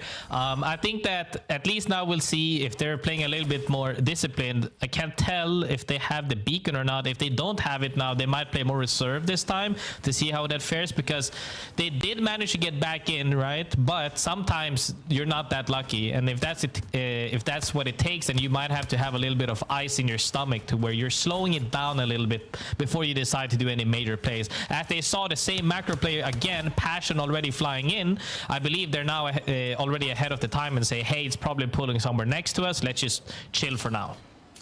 Yeah, Nova Gaia, they played last game, right? So you see how last game went. You see the amount of people that piled into zone at Barometer. You know that this is probably happening again, and you're almost getting a little bit of deja vu if you're Nova Gaia, thinking, okay. We don't have to go to Pylon. We don't have to go to Coastal to get a ring scan, because we've seen how this played out. We saw this played out last time though, with Alliance and ZiPLina Mafia taking an early fight. Let's take a listen in with Alliance to see how they're approaching it for game 3. Yeah, he's on a rock here, on a rock here. I'm looking for it. 80 on him. Okay. One far right. I think we can kill him, in fact. Maybe. Yeah, I'm killing left, yep. He's one, he might die. He's literally one HP. Tipping out. Fuse one. Fuse that, get Nice. Getting full. Wait, how close is TP? You see Haggis? Yeah, in building somewhere. Might be here. Is it building? No, Yeah, it's closer. Here. Okay, let's go over here though. He's running again. He's running away. He's running. They're not rushing. He's gonna go cannon. Yeah, they are. I'm chasing. I didn't show TP, by the way. Perfect. 6-5 on him. I'll over here. Just chase. He's 130. He locked in. Balloon, I like it. Maybe. Right. He's on me. The guy's one. The buff on you? Is it roof? Yeah, one roof and one cannon on me. One roof, one cannon. Coming. I can go on the back. Stop. Dropping. What speed? Dead. Nice. Nice, lock taking cannon. On kid. Already took it? Yeah, it's 6-5. He's always been there. No! You fucking shit callers! I can kill him! He won! Literally won! No! I hit his leg! Fucking Narnia, man. Bro, I hit his leg. If I hit his fucking chest, he's dead. No! Fuck this. I mean, we didn't see them fight last time, but we definitely saw how it played out now. The thing about this meta as well is that when you have so many strong weapons like the Peter, like the Scout, like the Bocek right there we see as well, is that you can die almost immediately. Alliance took that very clean this time, where they just got escorted down, got the thirst. Even if they ran away, they were still chasing them down. Got 2 of them. They're more than happy with that, because this also goes to show that Alliance had a huge game last game. ZiPLina Mafia, however, might not feel as comfortable as Alliance, that already has so many points on the board. In the course of that fight, it wasn't just ZiPLina Mafia that got aggressed on. NVMI took out on Dogs as well. So game 3, last game on Stormpoint, seems to have brought out the aggression in many of our squads, and the frustration in Alliance, I think, from last game was really on display during that listen-in as well. GoNext, however, not going to be playing as aggressively as other teams because they've got a pretty good space to play in Barometer. Playing under the bridge, though, is a little risky, Graceful. I mean, this is one of those spots where if you're playing here early, it's fine. But when people are coming in late and you get pinched from 2 sides potentially, that's where it gets really scary, because you can't really peek outside of those 2 staircases, because if you over peek, you get shot from either side, depending on how many looks at you, and you're kind of leaving it up to luck, per se, to where the other teams are looking at. Like, if they're getting contested or walked up on, you're free to peek from bridge however you want to. But if they're free and nobody's pushing them, the only thing they're going to be looking for is KP on that area, and it's going to be terrifying for them. However, for the moment, they should be safe, and making sure to clear out their bags is their most important part right now. It's going to be true for a lot of teams. Nova Gaia, another one of those squads that does need to be doing a whole lot more poking than anything else, with only 82 ammunition in his 30-30, sitting on top of Barometer. you really got to pick your shots carefully because you need Evo as Nova Gaia in a way that, well, in a similar way as that ZiPLina Mafia need their members back. They should be able to get them. ZiPLina Mafia do have some res beacons nearby, but the question will be, do NVMI over at Stormcatcher end up hitting a survey beacon and finding out that there's a solo right next door? This is very scary as well because 13 points is solid. They're 7th overall. But if they fall early here now where they can't get a proper reset off, that means that they're 3 times behind Alliance current points right now. Alliance is sitting right there on 42 points and the zone is pulling south again. A very comfortable rotate for Alliance as they won the previous game in Barometer. Honestly, around that cannon zone again potentially. And they're going to be more than happy with that. So we'll have to see if the other team can make do right now. ZiPLina Mafia looking a little bit in a rough spot. However, looking in the dead center of the zone, all the teams we saw earlier in the previous game are looking to have and hold their spots. They might have been switching things up a little bit depending on how it pulls, but we saw the same macro essentially from the previous game from most teams. We just saw UAIM grab the pylon scan. And over at Cito, we've got some serious action breaking out with Killer Whales. You're either looking for information or you're looking for points from kills, and Killer Whales since day number 1 have absolutely been a kill points style team. 9 Bongo with some slick moves takes SPS out, and Cito once again belongs to the Killer Whales. No Newcastle in this game, does force a res inside, but a safe one nonetheless as Bongo completely undaunted grabs a shield swap and defends the team as a one-man army. That is defending the team from UAIM. Again, a squad that did just grab ring console. UAIM know where the zone is going, and yet they are choosing to play the edge of ring right now in the hopes that they pick up a few more KP. That's just the way you play it sometimes. If you're already late to zone, you might as well make sure you skirmish on the outer side of the zone to make sure that, hey, we can grab a couple of KPs. And once again, clear out your back, making sure that nobody's coming in from zone late so that you're taking a fight to them, so you have one side clear, you can just walk in and take straight 3v3s. See if UAIM actually get aggressive on this, or if they wait for Killer Whales to rotate away. Given how Sanya's positioned right now, it look like they'll be taking the more aggressive options, where Alliance have ended up taking a very different rotate, even coming from the north, in the same way as UAIM and Killer Whales. It was a trident that brought them all the way down here to the opposite end of the ring, out to the west side of Barometer.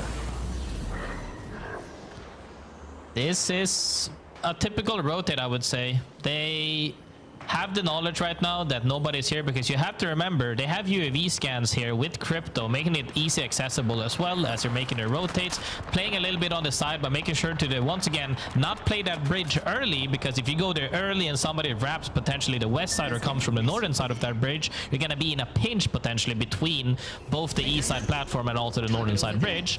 Now they're just making sure to say, hey, we still have room to play here before we walk in. Let's wait the 50 seconds before we make our next play, which is something I'm always very proactive about. Is you have to make sure to know your next play, plan it ahead of time, and they're just making sure the moment this zone pops, they're gonna probably rotate in even deeper depending on how far it pulls. And if they're still safe, they might just be chilling here for a little bit longer. I don't see any reason for Alliance to move right now.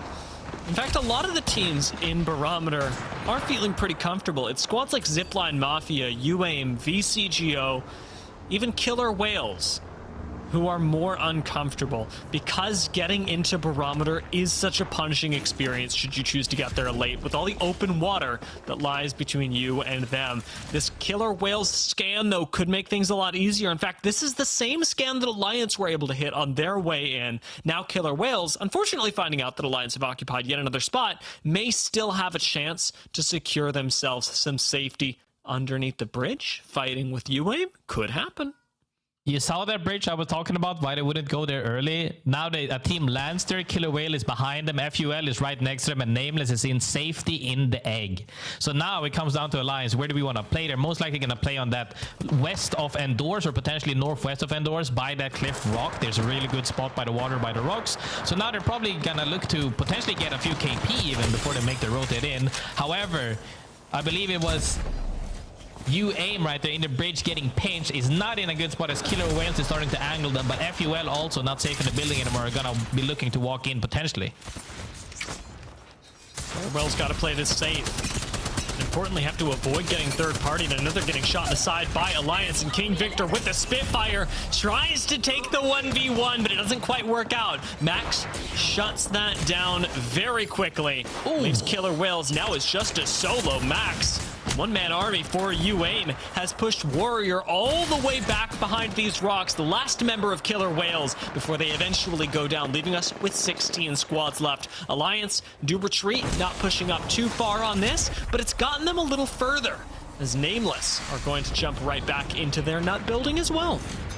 So yeah, Alliance even got a KP right there in the kill feed. Nameless very happy here as well, sitting in that egg, more than comfortable, looking to see if maybe aimbot can grab some kills on that Wraith. Max Wraith and the guys holding that bridge did really well holding it off. One almost went down to King Victor's Spitfire, but immediately got swung by double PK shots and down the second guy. Very clean play right there, making sure that you swing something together. Like I always say to you, you gotta hold hands with your teammates. BC Go certainly got to do that if they decide to take this portal, and even that I wouldn't necessarily advise. It does seem like a lot of people were looking at this, but Muralj is going to take this anyway, scouting out himself and going, you know what, actually I trust you. I don't know how that wasn't calmed. I don't know how it wasn't calmed. This portal is not safe, do not take it. And now actually we'll have to see here, looking at that zone earlier as well, it is a very identical zone around the cannon in the water. I believe we're gonna see a lot of fighting happening here from the eastern side when this next zone fully closes, as well as VC Go already looking to engage on the bridge, but gets caught immediately by what we saw before. GoNext kinda finds that cheeky angle now, as Morel as well is trying to walk his way in. Light is throwing frags, but they're making sure to stay tucked in that staircase, which is what they need to do, as they're just looking to clean up this fight potentially, because they need to clear their backs out, and they are looking for the kills in the water as VC Go gets eliminated. Rotate completely scuffed for VC Go. Had one shot, couldn't quite use it with the rotation from Wraith not working out for them. Alliance, however, pushing their own rotate luck, are fighting for the bridge up against NVMI. Alliance taking their time, scouting ahead, seeing that they're not in the zone, making sure to scout properly before, I believe, the drone is destroyed, so he's not scouting by drone per se, having unlucky walk up potentially with those smokes and effect as well on that cheeky altar, making sure to see if they can find anything. They're just waiting on drone right now though. He's about to go into here to scout potentially deeper, trying to poke out whoever is playing under the bridge right now. Here comes the drone out to see if they can scout ahead. I mean, Hakish just watched one member of NVMI take a different position, so this bridge is absolutely takeable, and NVMI completely give it up. I think well done to them, as Passion unfortunately will fall. It's SLR that collect an even better position off the back of it. GoNext right next to SLR just off to the north, so another fight brewing in their future, as UAIM and FUL fight for the remainder of the bridge off to the west. They have been fighting here after they managed to hold that team off from before. The little Spitfire team, but now they're looking to make a play. Even though one of them is down, the other team is looking to reset as well, as Artico is stepping up with the PK, hitting a fat pump, and then gets the down there actually by Slab. Wait, Slab also goes down right there. Strafe gets the beat out as well. Perfect down for them. They got 2 team wipes so far, I believe, as GoNext as well. 2 downs on them, trying to reset. I believe the other team is also making sure they can't right now. SLR is trying to wide there with the car to disrupt them. We'll see if they can get the reset or not, if they get dropped, I believe, on. SLR really want to commit to the low ground, finish off the kills, but aren't really able to. Light escapes around the corner, although I believe he's spotted. Altar Portal not going to work out for GoNext, who do fall in 13th, their lowest placement of the day. Barometer explodes into chaos as UAIM, Trojan, FaZe, Pot, and Endorse are all there and will not be for very long.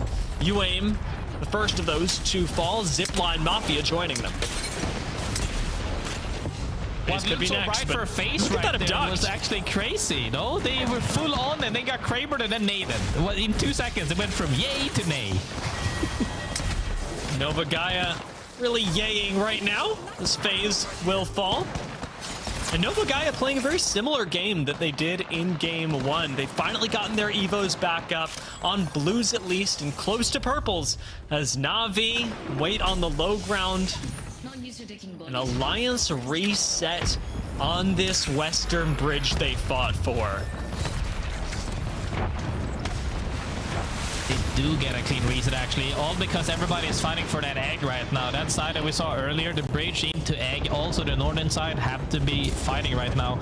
That Bangalore ult will also buy them some time as they're all fully resetting right now. All they need to do is hold this area off, work their way in towards Rock, but we see Hardeki right there with Kazak as well, and we see Nasky and Taskmaster right next to each other. Huge fight on the east. They're gonna have to 3P something to look for anything because all the spots are currently taken. It all comes down to a good timing, potentially 3P from Alliance side, but now Endorse managed to take the platform right there from Kashira, and they are more than happy with this. Nicely looks for picks with the Peacekeeper, but Trojan come up right behind him, forcing him to play this knockdown shield, a very awkward spot. And Trojan, almost getting outplayed in the bubble, still managed to take out Endorse, who joined SLR and Nova Gaia as the squads that were most recently eliminated. Pot start challenging for Trojan's position, and Alliance, you know it, they're waging war on the low ground, eliminating Nameless and playing inside the Gibby bubble they just took by force. I mean, when we talked about timing, they came right there with the 3v2 as Effect 1 max 9 names as well with that R9, showing that PK isn't all what it's about. You can also play the R9 if you're a god like Effect right there. Huge one clip as he's looking for Kazak on 1 HP and gets that down as well. A quick shield cell, not even time for a bat, but Alliance have got more than enough space to play with. Effect continues with this R9, this time not just threatening, but taking the altar portal and forcing a trade. Hot will fall. Alliance still looking for an elimination on NVMI that they do find, leaving us with Na'Vi, Trojan, and Alliance as our final 3 squads. And Trojan want to take out Alliance. Insta bubble on them as this rotation gets cut short. But now, with Alliance down 1, Trojan here on the low ground, it's all up to Na'Vi, who have the most space possible, as they should be able to walk in and take out both squads. Alliance fall. Uchako on the lifeline of all legends lands the last couple Peacekeeper shots, and with Nono the last one standing, it's looking like another Na'Vi win on Storm Point. That was a super good way to close out the game. For like, essentially, Alliance didn't have an opinion in that matter of, hey, we don't want to fight. The other team chose to engage on them immediately. Na'Vi closes out that game, and we always talk about how important it is to be able to close out these wins. Even though you have good positioning, you need to be able to win as well, and Na'Vi showing time and time again that we're here to win. You remember in game number 1 where I was a Trojan apologist and I was like, you know what? No, they actually should have played for second there. They had the most damage. This game, I'm not sure I'm on that page. This felt a little over ambitious by Trojan, even though Alliance do die. Opening the game up for Na'Vi was a huge risk, and it is one that pays off for Na'Vi specifically. They get 8 kills this game, not a super high number, not as high as they did in game number 1, but still a very comfortable victory, tying Trojan at 20 points. I mean, look at that as well. All the 4 teams, essentially, the top 4 teams have been soaking up all the points. We go from 20, 20, 16, 14. All of those points in that lobby is soaked. There's 3 zeros, there's 3 ones. Like, it's absolutely crazy. So this essentially means that for a lot of these teams, that's just like a donut without being a donut. Like, you didn't die 20th and scored like 0. You could have been 12th with 1 kill. Like, it's just crazy. Yeah, this particular game felt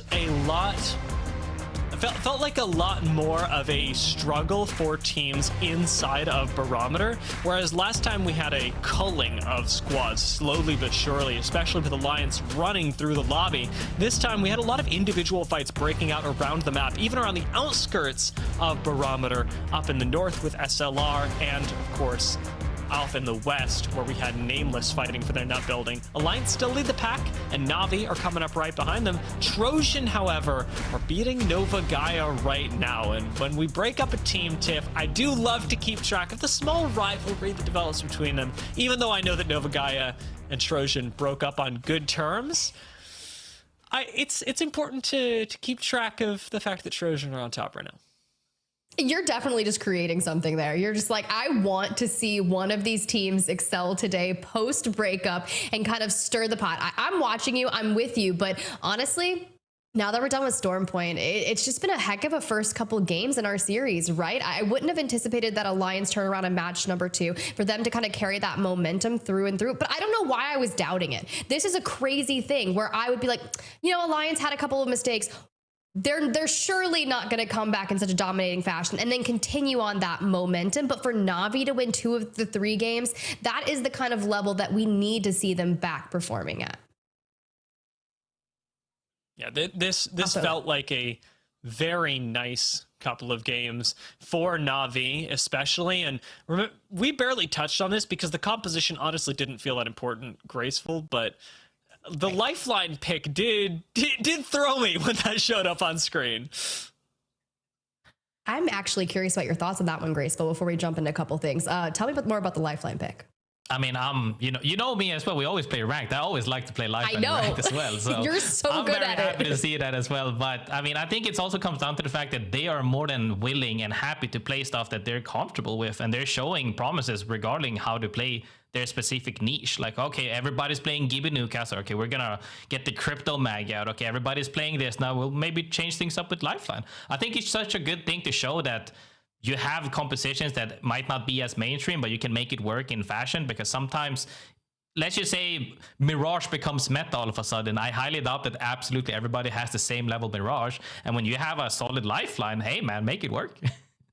Bro, when they added the perk system, we saw Mirage for a bit, so you're not crazy there. I just love our legend ban system forcing people to be flexible. So thank you so much for your thoughts on Lifeline. And yes, you're an absolutely cracked Lifeline. But for those of you at home, if you haven't been keeping up with the ALGS, well, first off, you should be. Let's go ahead and here's what you missed. We'll get you caught up on all things Apex Legends, more specifically APAC South, Match Day 8, Match Day 9. That's right, they only have their regional finals left. So if you guys didn't catch this, Match Day 8 for APAC South, it went with a really gnarly uphill battle, especially the win came through by JD Gaming against Bear Claw Gaming in match number 1. But when you kind of look through here, match 3, there's some moments with keep going. It's been really tough to see kind of these end games go through, and Wolves Esports is going to come out on top in that specific moment. But it just keeps heating up as we go into match number 4. Ooh, JD answers back. And this time from the high ground, Dia. I think that like controlling space and keeping high ground for as long as possible, even with the zip chow, that's insane. Like they really didn't have another choice though. No, especially when you're able to control high ground like that. And I think JDG really showed some incredible control there, and it's something that I'm really enjoying out of the entire squad when I am able to watch them retroactively, because they do play insanely late at night. Now, for me, ALGS did end up winning the next game and in fantastic form as well. Now, that was their 5th match of the day, but ultimately, even with the win, placed 9th. Now, the series did finish with an SAUL win, which was pretty stylish as well, but we weren't able to cut it quite together because we wanted to show you guys what was going on in the overall leaderboards. However, that was match day 8. Match day 9 had a little bit of a different story to tell, because with Boogie Borders finding the first match, that seemed easy enough, simple enough for any day in APAC South. Boogie Borders, they're gonna find a win. However, the boys ended up picking up that torch and held it into game number 2, dropping onto Team Mango for the victory. In match 3, QOR Gaming finally found a win after a 1v1 with Dreamfire. That was quite exciting. And if you're wondering where Gen G are, why we haven't mentioned them yet, well, they waited till the back half of the series to make their impressions, finding a win very soon afterwards in a fight against Dreamfire for a match 4 win. Match 5 was the big win of the day, with ALGS Pricey closing the match and getting the win against Gen G with a Kraber headshot. And then match 6 had an SAUL win again. Funnily enough, after match day number 8, they also win the last match on match day number 9, even though this time SAUL placed 3rd overall, with Deep Cross Gaming in 2nd, and Gen G with, again, an emphatic back half of the day, ending up placing first overall. Well, there's that Kraber shot for the win from ALGS. And it's so good to see Kimchi out there in the mix as we pull up the series results from match day 9. You're right. Genji Esports total of 64 points on the day. Deep Cross Gaming 55. S8UL, after that game 6 victory, puts them inside the top 3 with 53 points. I'm pretty sure I saw a member of S8UL tweet out. They're like, yeah, we're the game 6 Reapers, 100% win rate on game 6. Look, we've seen that before, and we've seen that net people like last chance qualifiers to finals to champs to everything. So honestly, be those game 6 Reapers. That's exactly what you need to do. And honestly, ALGS won both match number 5s too. Pretty consistent, if I've got to say, as we look through the overall scoreboard here, Graceful. I mean, now that we see the actual lobby, which is going to be the finals right here, we see teams that we're more than familiar with. You just said S8UL as well, Gen as well. We see Dreamfire as well. We see so many of these teams that we have come to know and love. ALGS as well. But you know what the most thing, like the biggest thing that sticks out to me in watching all of these highlights from region to region, right? When you look at bubble fights in EU and America, is that you see a lot of side left strafing because roller players. But when you watch Apex South, you see that tap strafing, bubble fighting. You see 3 people tap strafing in and out of the bubble. It's so refreshing to see the different regions bring different type of techniques, so to say, and skill levels as well. And we always have been talking about them, Apex South, Apex North, other regions outside of the ones we typically talk about, to be, they have the potential, and we always like to say it as well. Is this the time now? I'm looking so much forward to the finals as well. And I think everybody at home does as well.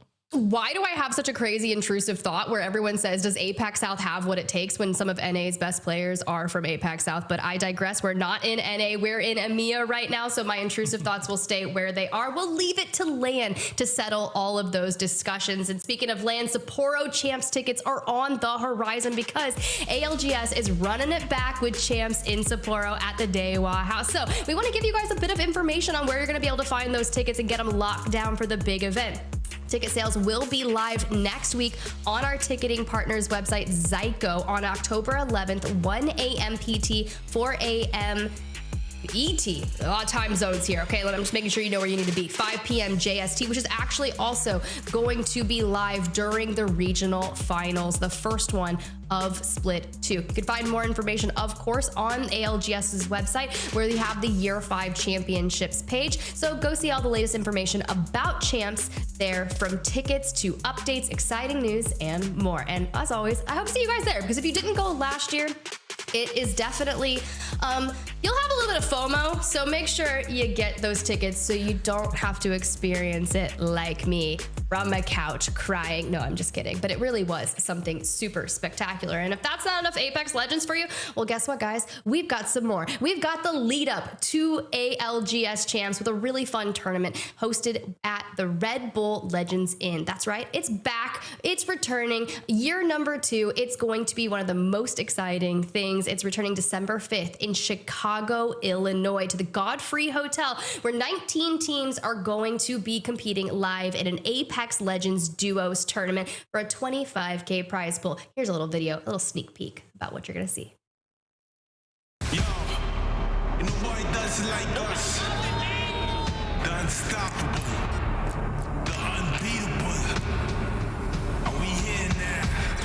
Let's get it. We've taken over the Godfrey Hotel. It's different, it's unique, it's nothing you've ever experienced before. The room was pretty sick. I hope all the competitors sleep well after we kick their. Let's get into it. Let's do it. Let's rock it. Are you kidding? Everybody's dying the zone. Crook goes down to Timmy and Hal. I mean, that was insane. It's Timmy's Legendary Lather, the soap that brings champions to life. Oh my God. No. Live in the Godfrey Hotel. Oh yeah, that's tough.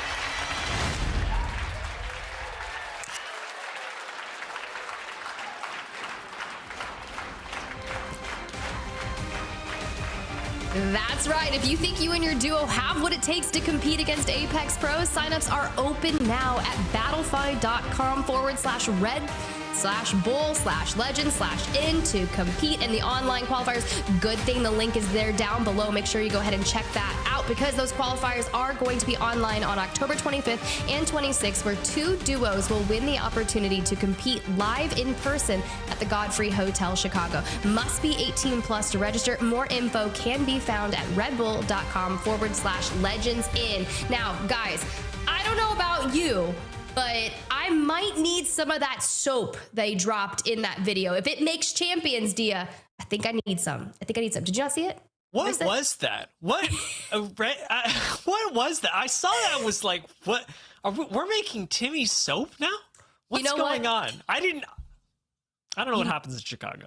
A lot of things happen in Chicago. You can actually go research some of it if you want. We're going to send you on break. Go learn all about Timmy's lather soap, lavender. I don't know. But I'm going to bring Graceful, and we're going to get you guys through the next map as we move things away from Storm Point, Graceful, and head on over to E District. Let's go ahead. Let's pull up that map rotation, kind of familiarize everyone with what we've been doing and where we're headed.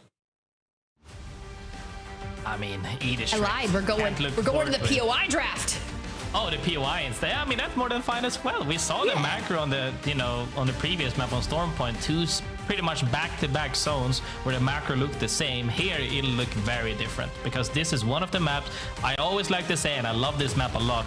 Kudos to whoever helped make this map because you're never stuck on this map. There's so many chokes, there's so many pathways. You can always have that rotate. This is probably one of the maps right now that have the most teams alive due to the sheer amount of playable area and space, as we already see teams like Navi are looking for that beacon knowledge right there to see where does the zone end up going. It's pulling northwest, actually, right next to Alliance, who already had phenomenal points so far on the leaderboard. They're gonna be more than happy with this, because if this zone is a typical one that ends northwest of City Hall, actually outside of Resort by that water area, these teams are looking really good right now.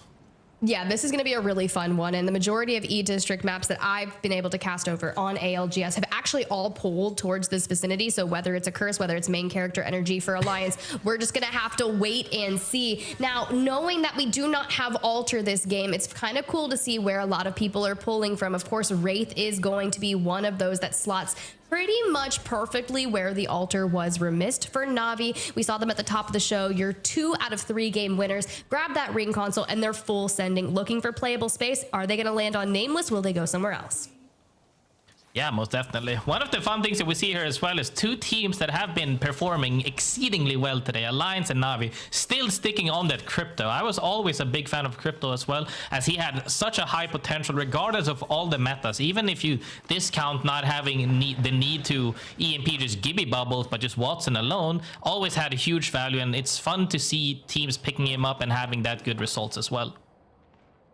It is kind of interesting, especially just, I can always acknowledge an exceptional Crypto player, but in this day and age in ALGS, you cannot afford to have really any legends that you play mediocrely. Like, you have to be able to have such a talented legend pool where it's like, hey, if we need to adapt on the fly, I need you to be good on these 7 legends, so as things go through. But for ZiPLina Mafia, love that we're getting a good check-in here with them in game number 4 to see how they're going to navigate towards the northwestern side of things, especially with, I'm not going to say the drama that they had going on over in North Pad on Storm Point, but at least the starts here for them are much more simple than what they were experiencing on Storm Point.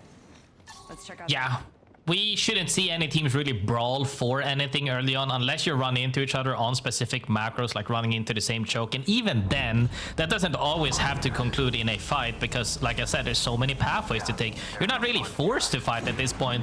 And even when you walk into Zone 3, you could still have more than enough space for every single team to stay comfortable, not needing to play on top of each other. So we see a little bit more orthodox play, I would say, from Nova Gaia still, as we see both Kashera, and we also saw earlier as well from Trojan with Nasky, looking to have that normal rotate in with that macro, as we see typical Alliance fashion though, not shying away from a fight as Hakis eats a lot of damage, but Unlucky ready to back him up right there. When you play this comp, when you have Effect and Unlucky right there on these 2 characters, always will have your back. Definitely will. Keep an eyes out. You got the survey beacon just ahead. And I think if we just kind of hold down the fort here, mind you, we inherited an exceptional zone based upon where we're landing. So teams that are looking to rotate in from that Blossom Drive area, maybe trying to play off those scans, Hackis, based on their performances from the first 3 matches, they may look to kind of leave their starting position and take some of these earlier engagements to really pad their stats, especially backed off the confidence that they've had with that. I believe even just 3rd place is like 15 to 20 points ahead of the rest of the lobby. We have seen that massive point sponge, and it's due to teams on the top just looking to absolutely fry on out. So GoNext, you see Alliance coming towards you and you're like, nah, I'm not ready for this just yet. I think we want to focus on the long game, especially when a lot of teams are going to be alive towards the end. Yeah, most definitely. And even then, you know, that was kind of terrifying from Alliance side of things. They were triple white actually, running into both double blue and 1 purple. They still dipped. Definitely goes to show the confidence that, you know, that they're willing to risk it for the biscuit. But now NVMI, however, looking really solid on top 4 right now, playing that typical 9 imps on that Wraith, as I have fought him many times. Hordeki on the Watson normally has been playing the Fragger role, or like the IGL typically on that Wraith specifically, making plays that we have known him and love him for. However, 9 imps leading the charge right there, making sure to IGL properly with that character that can get in and out safely. Yeah, I love that you highlight that, because you're talking about just kind of what we've been seeing, but Kazakh is so good on the Sparrow, right? So as soon as he breaks into that character, likely going to stick with that. I don't see that one being banned anytime soon. As I look through, I was correct. We do have a tie between Wraith and Watson, both at 15. So we'll wait and see which one actually gets evicted on out of here. But for Trojan, who have made it into the top 3, Dia earlier, Graceful, was asking, no, Nasky Kiner, can Nasky the IGL get us to these epic endgames and these powerful performances when we're not rotating nearby where we currently are? And they're kind of down there in that mid map, so they don't have too far to go from draft point, but it's still not going to be easy. You have a couple teams to go through. I think they're more than happy with where they are so far. They have been playing really well so far today. They got, what, 39 points in 3 games. They're more than happy with that. That shows the macro has been working so far. And as long as they stick to it, they're going to keep that positioning, potentially place even higher depending on how the lobby plays out. So I think they're happy. Ooh, but ZiPLina Mafia elect for a nice portal play. Now, is this so we can absolutely swing on the team above us, which is potentially, or is this, in case we get swung, it's a defensive factor? But we'll check in with them in just a moment, because we got to see where that circle is going. Yeah, and I bet it's the same. Yeah, it just kind of circles on up just a bit north. You got Nameless and ZiPLina Mafia. FaZe looking to kind of bring up the outer rotation. Alliance has been steadfast in their defense of that western side. Now, you really got to keep tabs on where teams like NVMI, Nova Gaia, how they're going to absolutely shove their way into that next circle. Because NVMI, when they start getting into those heavy heated fights, knowing that they need to claim a space in late game, they're really formidable to deal with. The really scary part is that Endorse and Killer Whales were right next to them as well. Those 2 teams are definitely ready to jump in on anything that ends up happening on that southeast side. However, Zone pulling typically towards the water area right there, not really in towards the building, but more so in the water, in the open area, as other teams are looking to make plays as well. I believe now we're going to see GoNext make some plays here. I would like to hear what they're thinking, because if anything, the best thing comes from their mindset. So let's take a listen in with GoNext right now. Survey beacon there. Fuck's sake, man. You top? Yeah, I'm telling you. Yeah. One team. Could be done. Could be behind us, Still. could be in front of us. One team. One team on height. You hit it from here. Nading each other. Yeah, hit it from here. I'm gonna start looking up. They jumped on them, I think. Maybe? Yeah, I think they jumped on them. I see Ash TP up here. Just disappear. Full team on top, by the way. Full team on top. Okay. They're joining as well. Now. It's 3 men on top here. They're looking down at you as well. There's literally no one on that side of the map. Well positioned there. Yeah. We have to kill these guys somehow, by the way. Yeah, we have to play to kill these guys. No, Okay. no. Do you have ult for me? No. Hunch? No. Okay, I have to get my ult by shooting them. 2 arcs to full, mate. Do you want to move up closer, or do you want to just keep poking? I need my ult to kill them. Okay. I'm playing up on the height in the choke. But I have fucking 40 on ult, 60 on ult. 42. I mean, a nice listening right there starts with the F-bomb. However, they are very cautious, making sure that, hey, they did drop down, but there's a team up here, didn't really have all the information they wanted, decided to play it very disciplined and calm, and I think that's a really good thing to do, because when you have a character like that Crypto, that's what you have free access to information. Might as well take your time. Well, you know who's not taking their time? Alliance. That is not a thing for Alliance. Sure, they take smart fights, but they really know how to push that page and catch around the corner on dogs out of here. And just before you think that they're going to be safe, it's Pot who's bringing the fight to them just before disengaging. Because anytime you see a fight, the presence of Wraith really allows you to get hyper aggro on that, look for a potential third-party situation, and easily get on out of there. And then you've got immediately Unlucky using the drone to scout things out. Now, back to that listening. I want to talk about how Light on Ash is like, hey, yo, just so you guys know, I need my ultimate to be able to kill them. I recognize we need to take out Nova Gaia to have a nice rotation in the circle, but I can't do that unless I have my ultimate. And he's at like, what, 53%? Yeah, I mean, when you gotta be calculative and you have to be pre-planning properly, because one tiny mistake can cost you everything, especially in this current meta where you can die of just, even if you have the perfect triple swing, all it takes is one other team to look at you for just 2 seconds and somebody could get instant demolished. So you gotta make sure that you're healthy. But speaking of health right now, Killer Whales was going down as Passion also already lost one. Fights are cooking already on the cusp of the zone right now. Circle 3 about to close in a minute as Passion is getting engaged on from the outside as Mask comes down to an armor swap but gets really low. Ooh. And inside we go. SLR. Mastiff in hand, just trying to connect. We just needed at least 2 on it. But you do see a shield cell go off on the other side. A little dance around the exterior. This is what Wraith does. Allows you to just dip on out, guard the portal to see if you're being chased. But at 18 teams, with this circle shoring up, we are in for a really good time, Graceful. I mean, that's what I said before. It's gonna be like the only team that died is because Alliance aped them, right? All the other teams right now, Circle 3 is about to close, and they're more, look at like at the minimap. There's still room for more teams. We could be running 30 teams on this map, and it would still be fine. However, Zone will be closing shortly. Yeah, new LTM. Zone will be closing shortly as other teams are rotating in.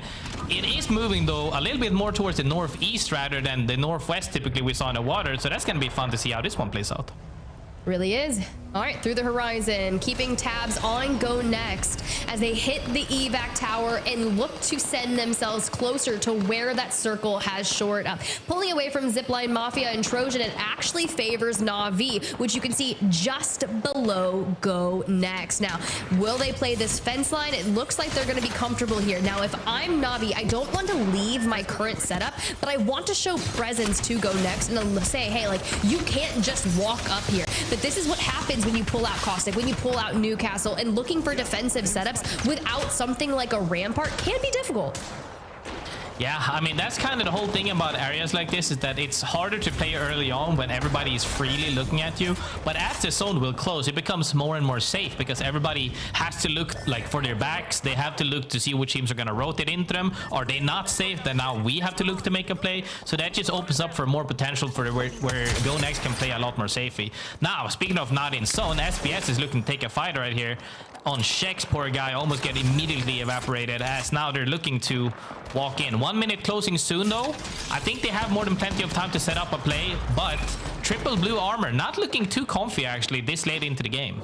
They do have a portal in check for that as Na'Vi gets eliminated. GoNext off screen actually full sends Na'Vi to take their power position in that circle. Hopefully pays off incredibly well for them as we consider what that longevity is going to look like. But for now, this is the spot in circle you wish you had, and now that you fought for it, you're gonna have to defend it, and VC goes your next challenger. I believe we heard a Maggie ball right there as well explode on them, but doesn't flinch because they already have the entire floor set up. They have that wall right there even though they're not even playing ramp themselves, they have a ramp wall, and now they're setting up defenses. 50% off the gen though, so they could get nade spammed out potentially, but are gonna look to be fine as they are now the ones taking the angles on VC Go on the bottom floor. Well, Passion getting Ekio back on in. Crazy that Navi falls this early on because it's really putting a thorn in their perfection of a series that they've had thus far, winning 2 out of 3 matches. Can't keep up. Could have made it a 50% win rate. Not going to happen here. For Alliance, they could create a 50% win rate if they take a match 4 win. And for... Oh my God. That's the ASMR I want in my life. Please do it again. We saw him do it with R9 in the previous game as well, and he's sticking to it. He says, PK? Why PK when I can just 1-mag everyone? Nice 1-mag from Effect coming out right there, and that's exactly what you're gonna do. Hold your space, and immediately goes back to his core role on that Watson. I set up my gen, somebody's here, I 1-mag them. Let's go back to fencing. Let's go back to making my happy fences. FUL falls and GoNext continue on the chaos that they've been working through. UAIM have had a pretty much like an under the radar performance thus far today with about 16th, 15th place. They take down a couple portions of Nameless. They will fall out of this lobby, but this is where everything starts to get messy. You've got Pot up towards their left, Alliance to their right, and Trojan on the other side trying to finish off Endorse, but Giner, my man, you're about to set that Jenny right on a rogue frag grenade and you dive out with just enough time. I mean, yeah, that is scary as well as we see SLR get out there.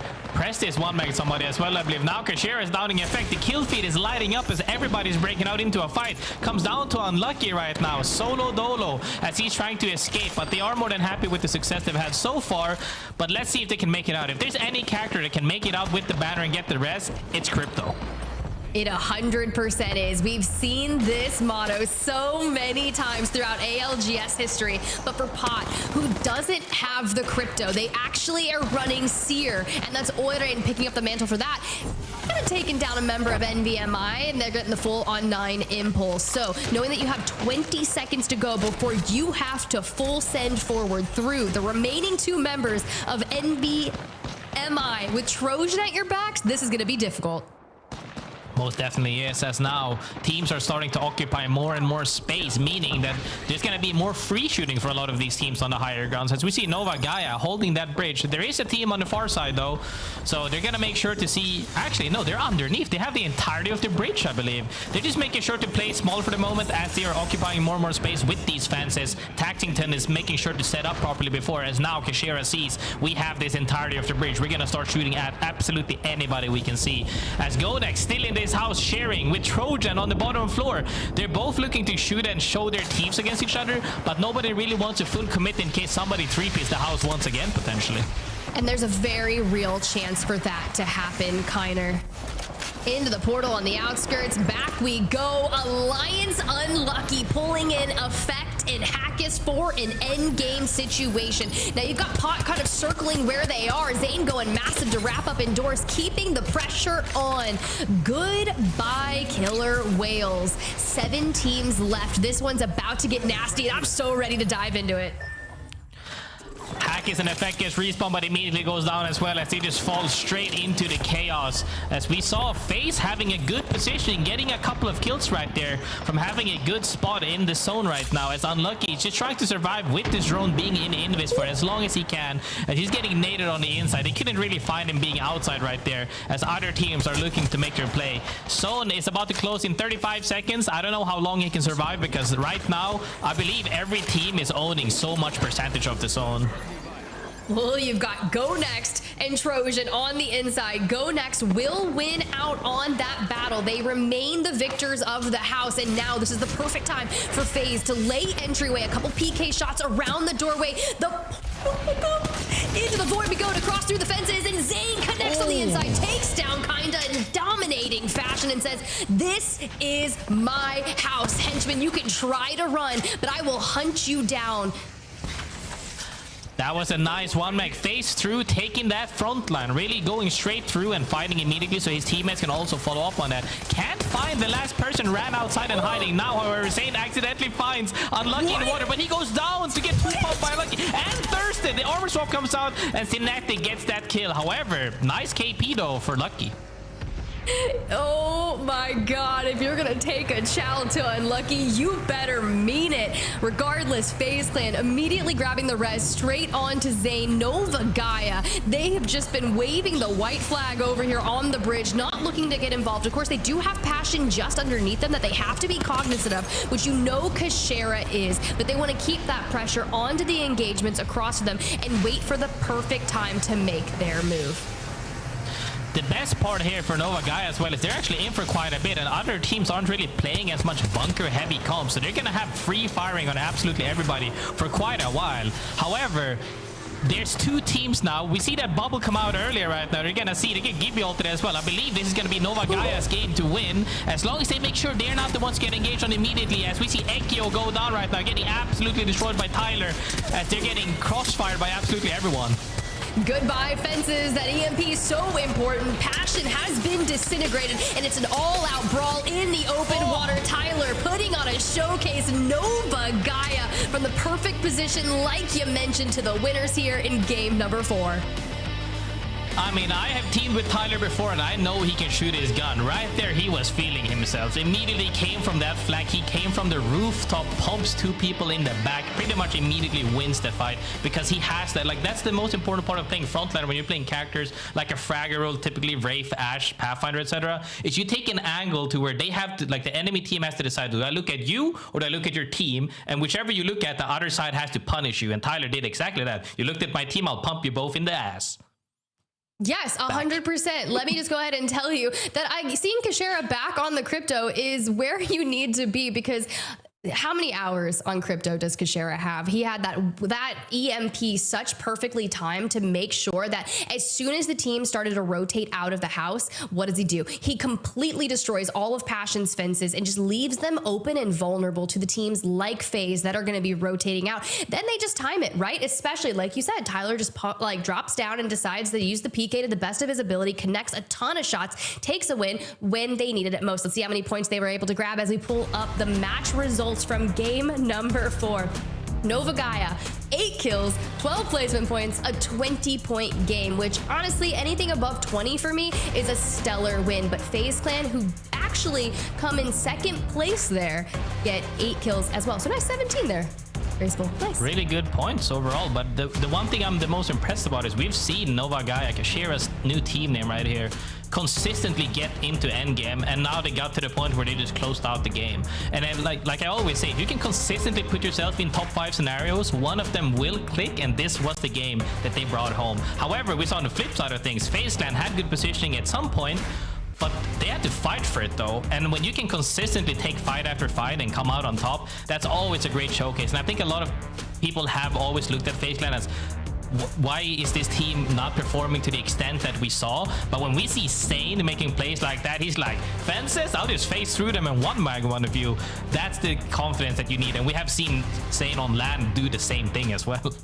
100%. We've also seen Kashera have some stellar performances on land years ago and wants to get back to that form.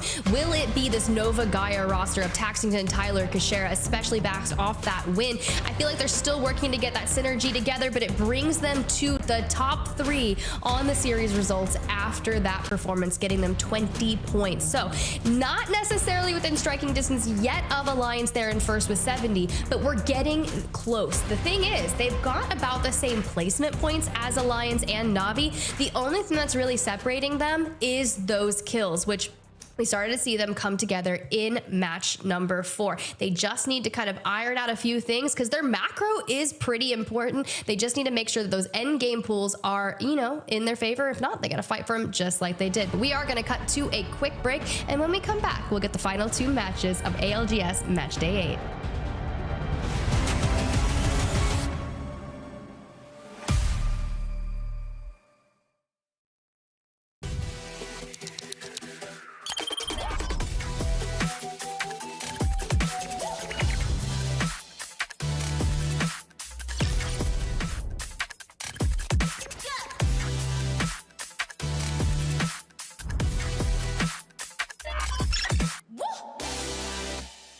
That was 0 on them, for sure, by the way. It's definitely Falcons. Yeah. It's Falcons. They're playing Wraith, Fuse. They have a team, like, on their Mord side as well, though. Right? Yeah. Like behind them. Yeah, I know. More side. This guy's like angling northeast. Bro, I'm dead. Right. Oh, fuse on everything. Yeah. I will. I can't because of what's. I'm gonna fuse all on me. They can't push inside. Oh, come on. 100 on Wraith. 100 on Gibby. Help him. Killed one.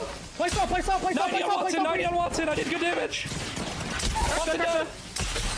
Oh my god. Shut your idiot. 30, we're gonna 30. Back up. I'm batting. I get zoned, by the way. Hey, on Q to Q. Play my Q. Vert. Play my Q.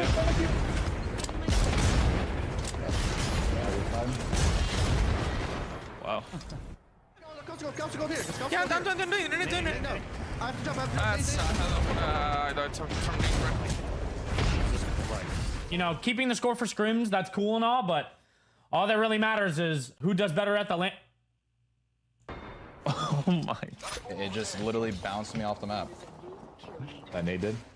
Yeah. I got kidnapped. They got I killed one. No way, bro. They got him. Oh my god, I just... No. I didn't mean to do that. Oh my god. Oh my! Can you drop me swap head? Yeah. Nading us. Might be grenade. Oh yeah. Drop me. Red Bull is the official energy drink of the Apex Legends Global Series.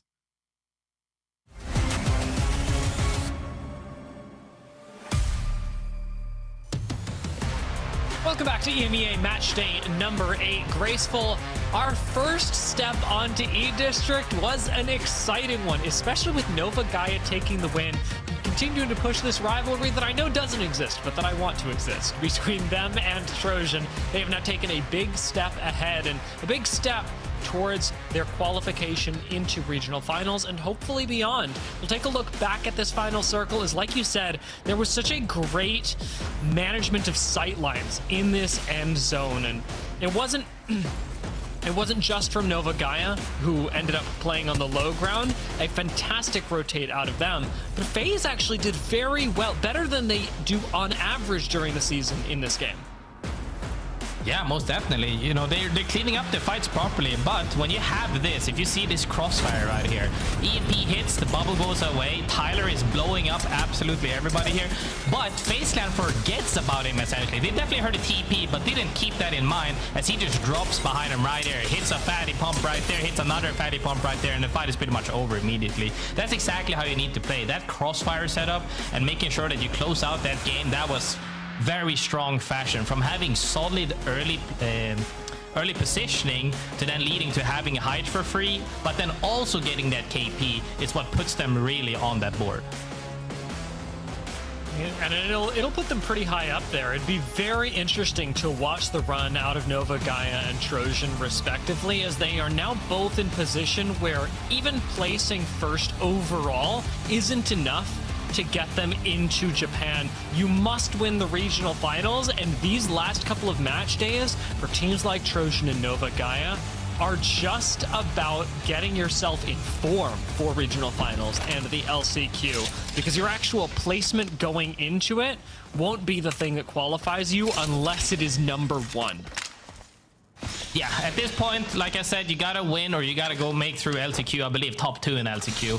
And like you said, it's all about the reps, making sure that you get as much practice as you can in, making sure you're all on the same page, working on the stuff that normally doesn't like synergize immediately when you pick up a new player and or new team, is that you gotta work through these kinks essentially. Gotta make sure you put those fights in, that listening to the same comms, making communication that everybody understands, being on the same page, trusting each other, which is a really hard thing to do as well for new teams, where like if somebody calls I'm swinging and you don't have somebody swinging with you on that same frame, essentially one guy will immediately get 2v1, then it'll be a 2v1 and a 2v1 or 3v1 at worst case. So making sure you build that synergy is super important. And like you say, synergy, trust as well. We saw Tyler really demonstrate that last game, or Nova Gaia demonstrate that in Tyler, sending him to play the roof alone. Now, you're going to have trust or maybe faith in a different kind of way during the course of this game, because this zone is an extremely awkward one. Even Pot, who are trying to make it in through the north side of Energy Bank right now, have fought up against Passion really early, but to make it all the way down south of Energy Bank and then decide where you actually think this zone is going? Are you going draft point? Are you going energy bank? Are you going neither? Where is this ring pulling is a big question. Here you've got to have faith in your IGL. Looks like it could have been southwest of that potentially, but Trojan in a fight though. Nasty goes on early as they're still getting engaged on. Nate's coming out on Kiner as he gets sprayed. I believe Nono will probably look to play his life for the moment maybe, as they are trying to stabilize. The ZiPLina Mafia still aggressing despite having 16 points on the leaderboard. Currently game 5 are still not letting go of the gas pedal, and it's good to have that confidence, but they're also getting engaged on by other people shooting them right now. There's just way too many people in this fight for anyone to keep track of. Even Trojan, who, granted, in all that chaos, might end up being able to pull off a res. It's UAIM that are the ultimate victims of all of this, as they will fall to VC Go. And ZiPLina Mafia and Trojan are both struggling for a reset. Yeah, Trojan struggle no more. They struggle no more. They do get eliminated, so they don't even have the choice of struggling or not. As now though, FUL is also looking to make play. Beamsy with that RE45, which has been, I would definitely say less common now, especially since the choke PK, and then people are still running PK, but we also see some people run the R9. Nice to see that weapon still getting run. Yeah, especially in the last couple of games. R9 never completely falls out of favor with a select few. It's still very nice at the mid and short range. I think FUL should be able to get a recovery here, as Beamsy is in fact on the res at this very moment. And Passion, playing around the south side of Energy Bank, are still looking for a fight, which is kind of weird because we are basically center zone, where you normally see teams calm down and not fight each other, and Passion don't seem to care at all. They're just saying, hey, we need a bunch of points right now. Let's just make it happen, as they just take a floor, making sure to set up properly with that ramp Gibby bubble. It's very nice. Bubble immediately, set up the walls. Now you have a spot to play. However, is that a spot that you potentially want to hold for as long as it did? Is it because they're not sure where the zone is pulling? It could be pulling towards them potentially. It could be pulling a little bit off of them. Definitely though, playing that on top of another team this early on could cost them, because another team potentially could just be looking to make the same play, not knowing that there's literally 2 teams in one building. Nameless is now fallen, as we see an attempted 3-2-1 on Alliance that I don't believe goes their way. Passion, again, continuing to get aggressive inside these buildings without a care in the world. They might have dropped Mask, but it does not stop Ekio, who pumps the doorway a couple times and then backs off to try and get a res onto Mask. Shex is going to slide in here. Nice bubble play from the low ground to get the res and provide Shex a little safety. And there go SPS. ZiPLina Mafia may choose to continue this fight. It's honestly entirely likely based on what we've seen so far. Another thing that's very likely to happen as well is Alliance getting more KP, as they already got 2 more KP on 73 points right now. Looking to solidify that first place for the day is what they're aiming for. So if they can keep up this form, I don't think any team can contest them potentially. So it's all up to the other teams to soak up as many points as they can or wipe Alliance early. But if they let Alliance keep going like this, there's no stopping them. Oh my god.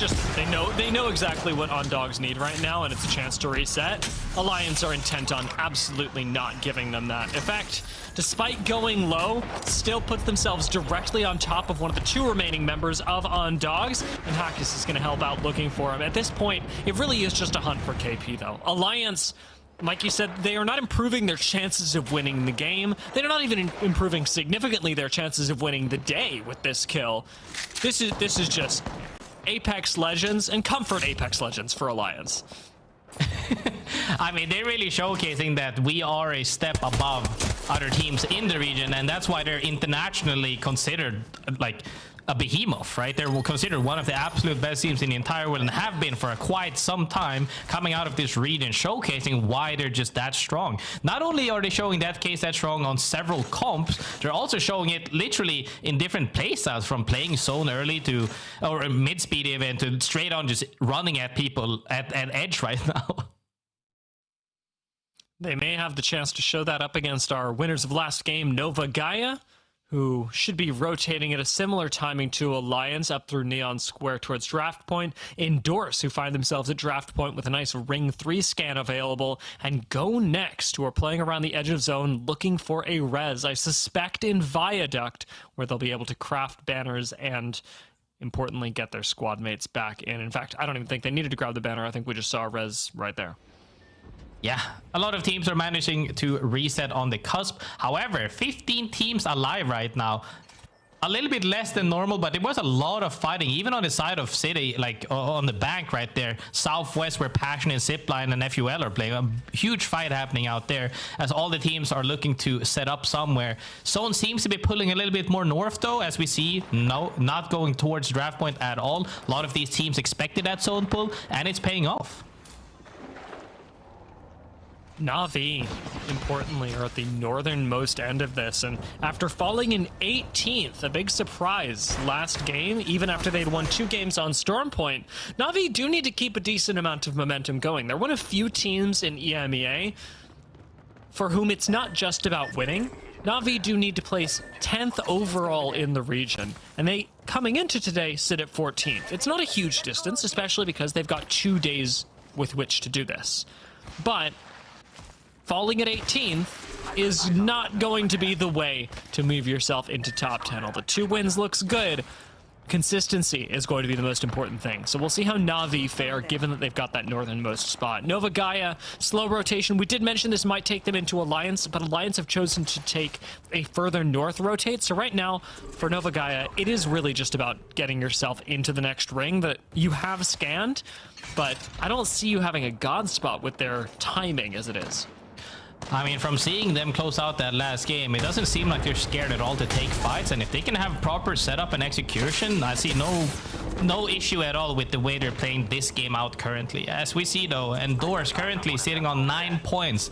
Not happy with that. Holding out teams right now, looking to get the KP and utility that they can get out of these boxes potentially. Need to make sure, because we're in game 5, Dia. This is no longer 1 donut or 2 donuts. You're in game 5 and you have a few amount of points. You need to make a big game.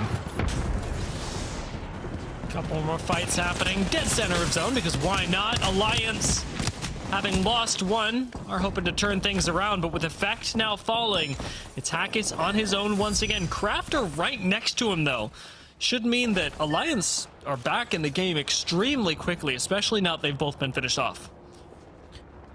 Trix was playing that fight really well. Even had the Eva versus that Effect R9. Did a lot of good tap strafing mid-air to dodge as many bullets as he can. Even avoided a lot of the wingman shots to take down 2 of the members of Alliance. So they're more than happy with that fight now.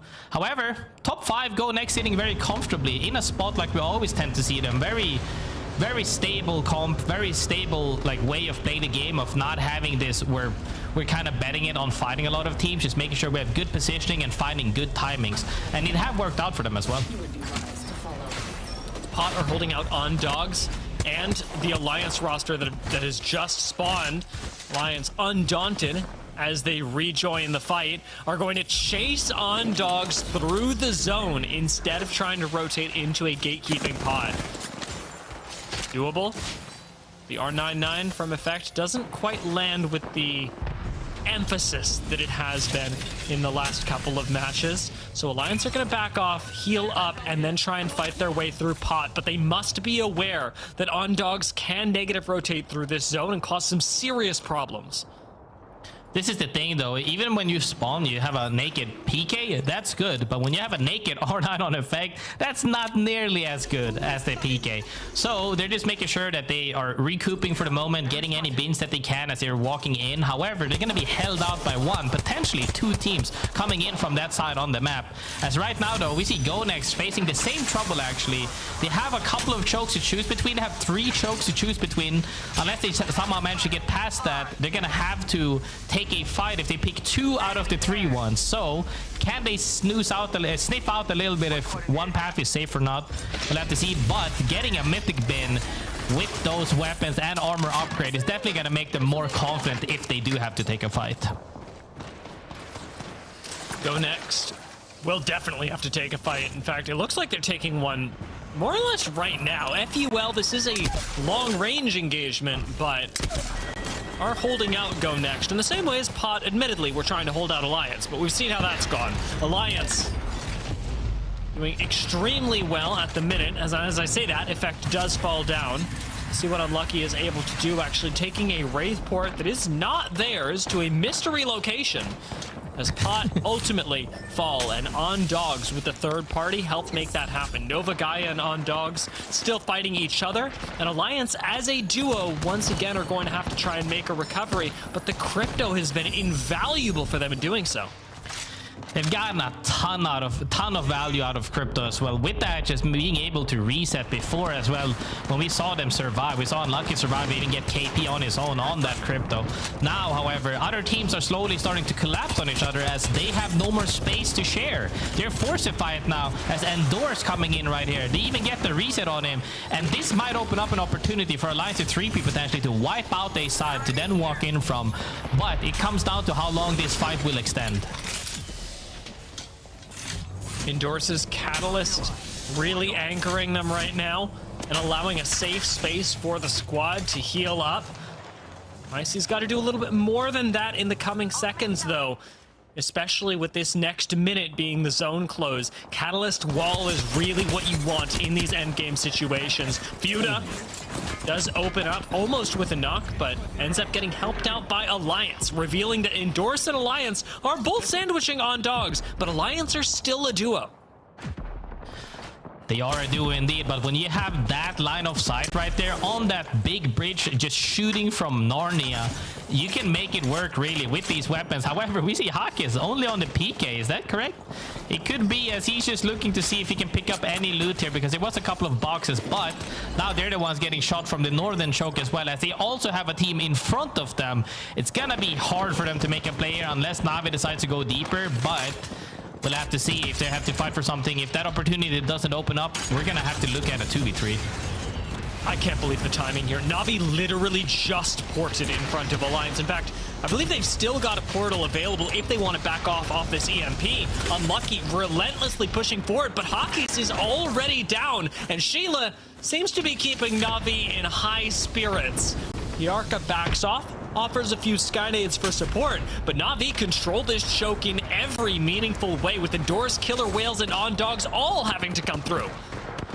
Yeah, but another team made it straight through, but they're also getting chased behind them. Bongo is trying to hold out Tricks right here if he can, as On Dogs is getting absolutely evaporated. He's dead to zone here regardless. There's nothing he can do to try to get the thirds if he can. On Dogs is eliminated as all the teams are running with the zone behind them right now. Even FaZe Clan on the opposite side came in from the same zone. All these teams are fighting in front of them, behind them, getting held out. It's all about the timing, and FaZe Clan seems to have a good timing right now, but they're also getting chunked down.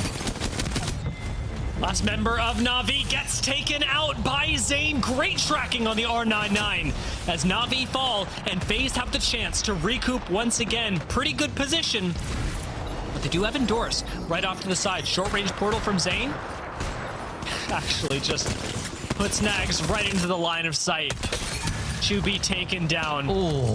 Nice job by Zane, though. He's constantly finishing off these solos, and now that they've got the beacon, Synetics already sticking the res on low ground. FaZe will be back up to a full 3, and Nova Gaia even extending just a little bit with Metzi are not able to punish.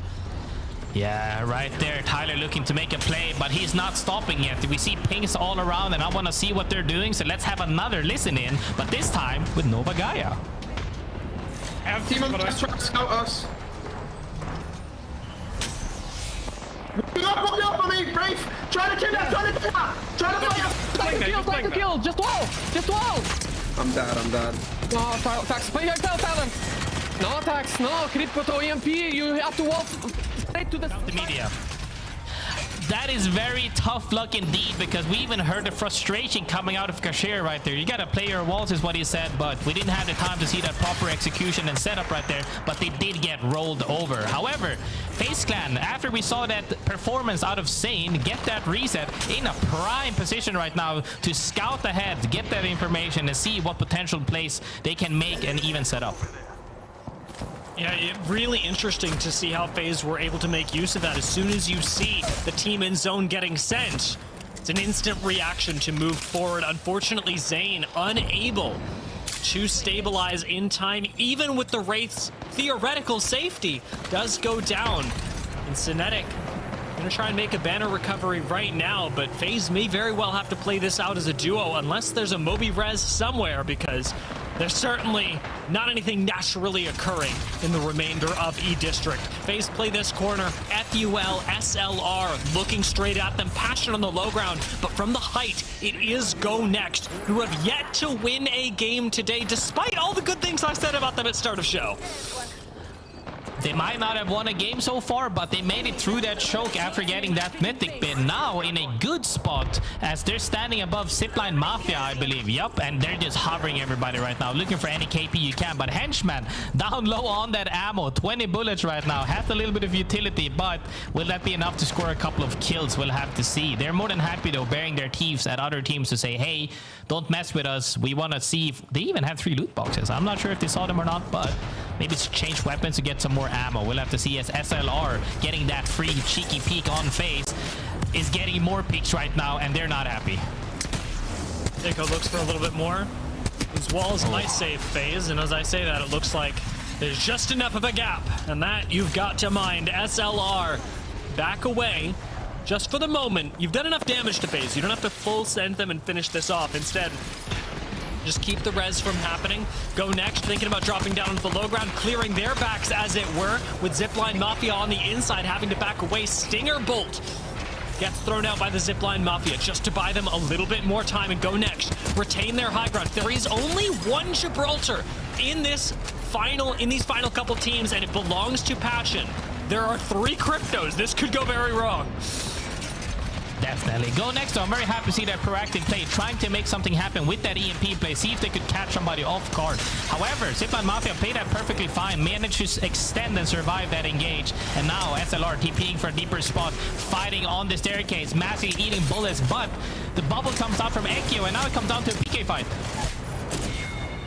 It might be enough. It is enough. Passion with the Gibby bubble. Do not lose a single member. And while that's on cooldown, it has allowed FaZe a little bit more time to reset. But Zane gets shot in the side. Ultimately taken out. 4 squads left. Passion, still no bubble, still no safety. Gets sent by GoNext. But with Henchman down to 1, he clutches things with the G7 Scout. No shield, no safety for him either. Now relegated to the low ground. GoNext could be our next team to fall, as Passion still look up on them. P2020's come out in close range, and Passion get excised from the lobby. Wow, managed to get that last kill as well for the top 2 placement right there with that Sheila from Weak Q. However, gonna fall down right here. GoNext falls, and ZiPLina Mafia is the champion from playing that house very, very early. And that's how you close out a game, apparently. Playing the house and defending from GoNext was really critical. ZiPLina Mafia weren't extending for space in any meaningful way. Instead, they were waiting for the team on top of them to get a little bit anxious and try and pull something. That is exactly what GoNext did, and ZiPLina Mafia from that point on, because GoNext hadn't cleared their backs, had the back of a squad that was doing a lot of work for them, to be honest. I mean, we saw that explosiveness as well when they're fighting and they have that high ground. But even then, it's also important to not only know to aggress. I feel like a lot of the times we touch on the subject of we need to be stronger at fighting, we're consistent at fighting, we're triple swinging. However, knowing how to bunker up when you're getting engaged on by an EMP and triple drop as well, really important and crucial. And nobody went down. They took some damage. One of them managed to hold that door. We saw that ult coming out of the Sparrow. And that's actually, like, that's how you survive. You have these characters that are able to stabilize in the heat of the moment.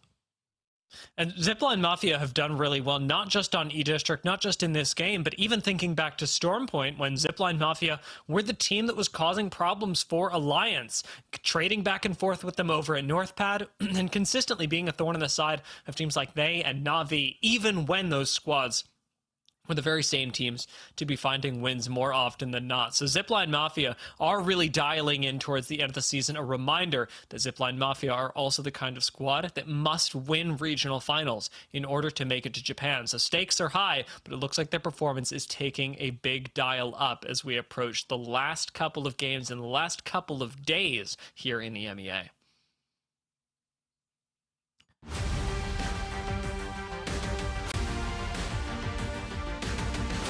After that game, ZiPLina Mafia take a victory, of course, with 5 kills. Not too much, but again, remember, they were playing the inside of the building most of the time. GoNext do technically get a few more points than them via the kills. That's a pretty low-scoring round overall. I will note really quickly that with the Wraith ban that we have in the upper right-hand corner, we are confirming that right now as we had a tie for legend picks, and we're going to need to make sure that Wraith is in fact the legend that is being banned moving into the next game. Don't worry, by the time next game starts, we'll know, Graceful. Very important to know, because you end up picking the wrong one. Lobby's gonna get restarted and we're gonna be delayed, so that ain't no fun for sure. However, ZiPLina Mafia, sure, we did say really good placement, could have had a little bit of more kills, but that's also one of the things that you get when you're playing when you're playing on top of another team, or when you're playing in an environment where all the fighting is happening not around you, but everybody, like the zone might have ended next to you, but all the fights really happen like pretty far away from them, especially throughout their choke where we saw Lions fall as well. There was like 6-7 teams running in from the same choke. That's where all the kills happen. However, you're going to be more than happy with closing out a game and getting those points on that leaderboard, as we're now leading into one more game. They're sitting kind of softly there at the 32 marker, which we like to say the cutoff for top 10. It could be ±5 around that marker right there. And one more game to go, and you can make it up to potentially even top 3, depending on how big of a game you get. But touching that number 1 is gonna be really hard for outside of the top, I would say, 2, 3, and 4.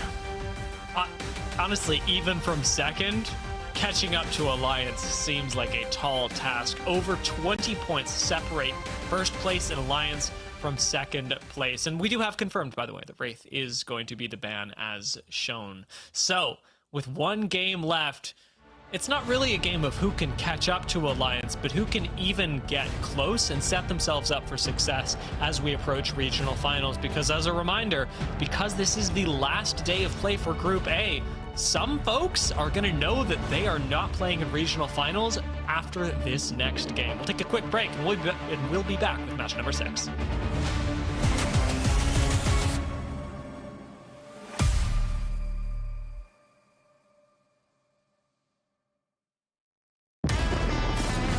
Need a breather, Wally. Should I slow down? Ah, now that's a work of art right there. Of course you think that. You've got one bloody eye.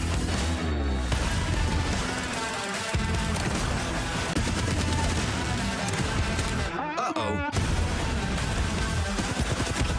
Just walk it off. Yeah, you'll be all right. Oh, guess not. Putting my heart out there. Wrecking ball's fired up, literally, cuz. Some days it's just too easy. Finally. Thought it'd never shut up. Well, funny thing about a wild card,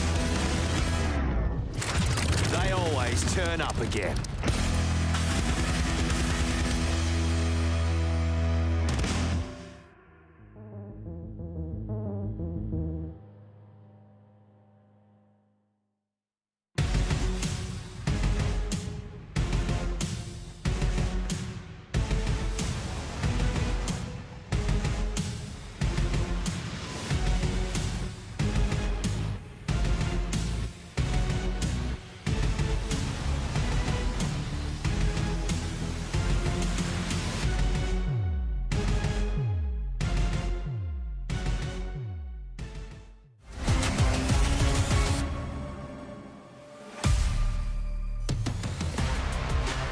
We have got one game left to go here in match day number 8 in EMEA ALGS. And Graceful, like we mentioned just before the break, this is the last match day and the last game of the split for those teams from Group A before we head into regional finals and the LCQ, assuming that you make it to regional finals and are not pushed into the LCQ, which could very well happen to a few teams here.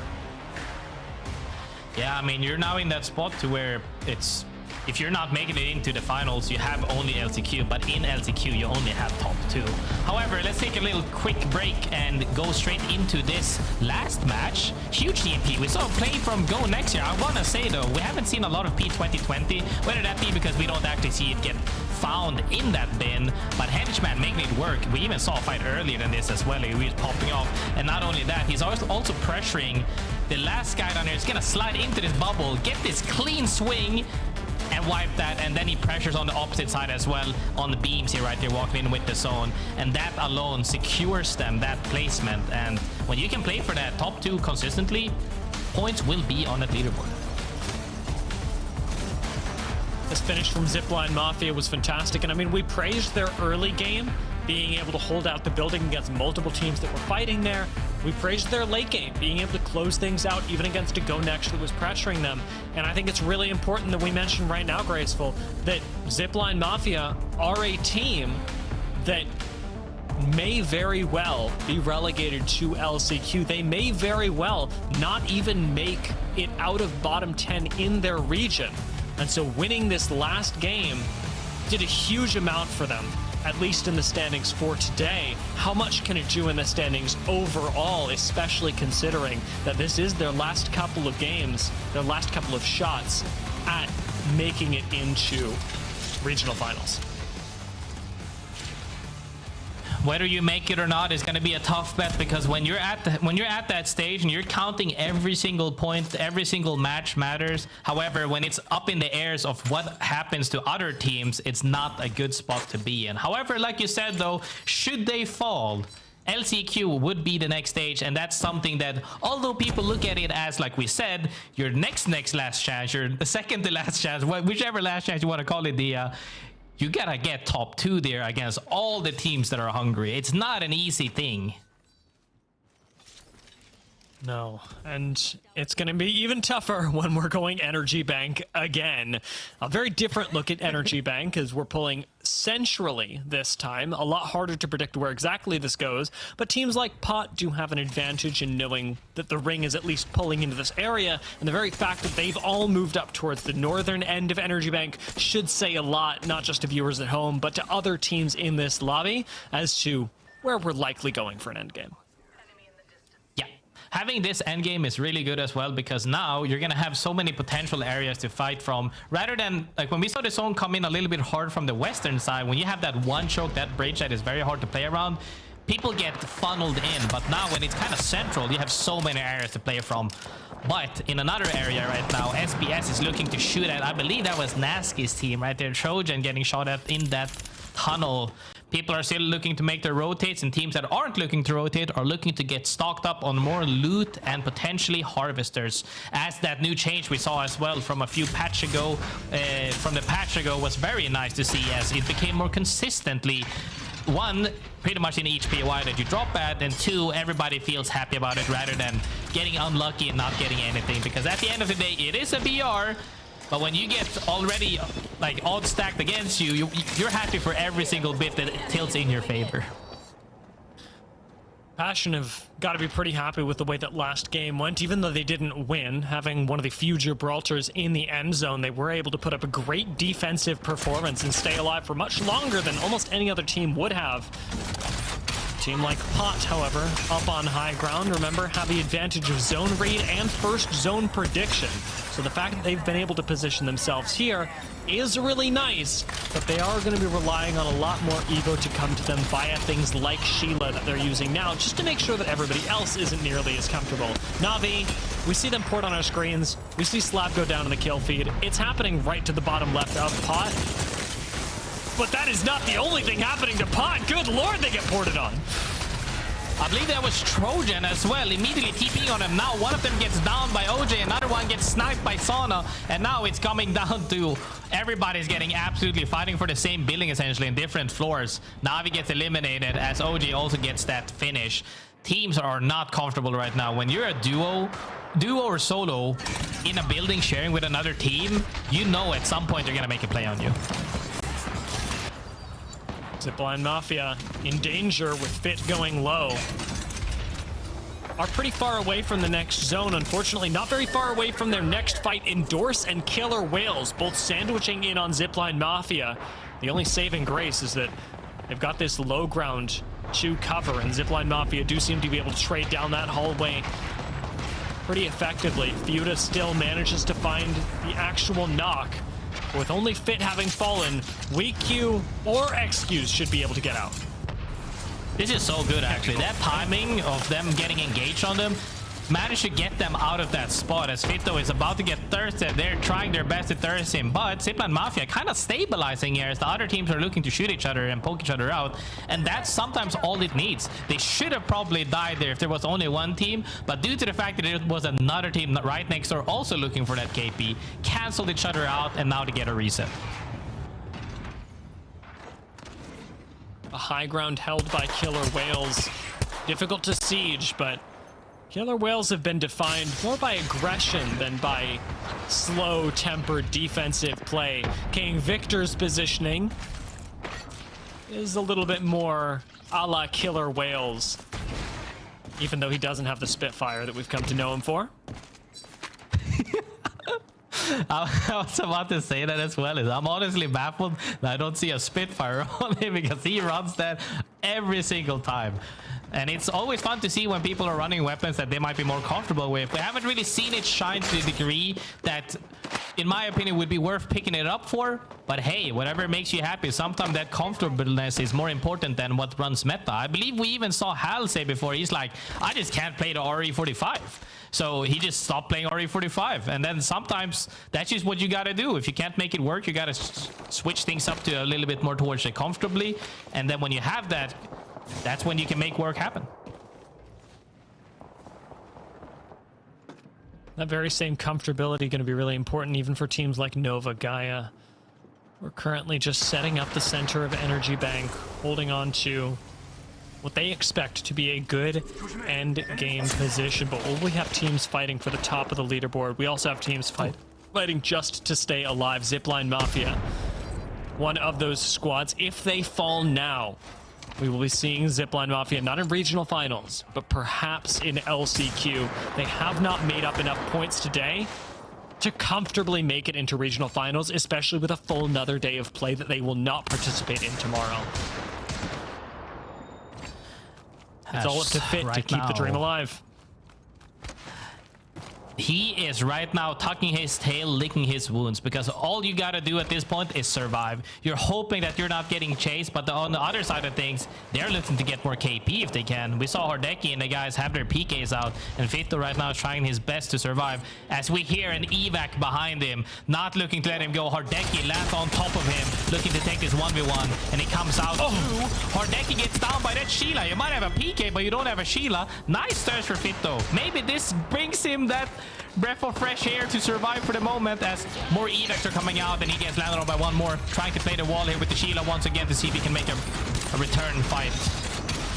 Yeah, pulling Sheila out was a pretty good idea, but now do you focus the Stinger Bolt? Do you focus me? Kazakh, it does not seem to matter to him. Takes out ZiPLina Mafia and relegates them, not even to regional finals, to the last chance qualifier.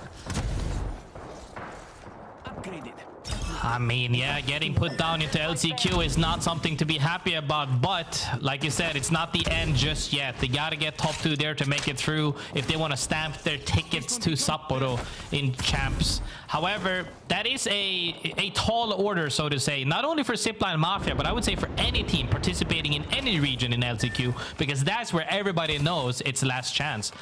Now though, Nova Gaia sitting quite comfortably. If they were to die out early here, wouldn't be too sad about it, but definitely wouldn't be happy about it. Kashira trying to make things work as he comes down to last man standing, trying to get that reset. No Crafter right here on him as it was last game. I believe Crafter could have been here.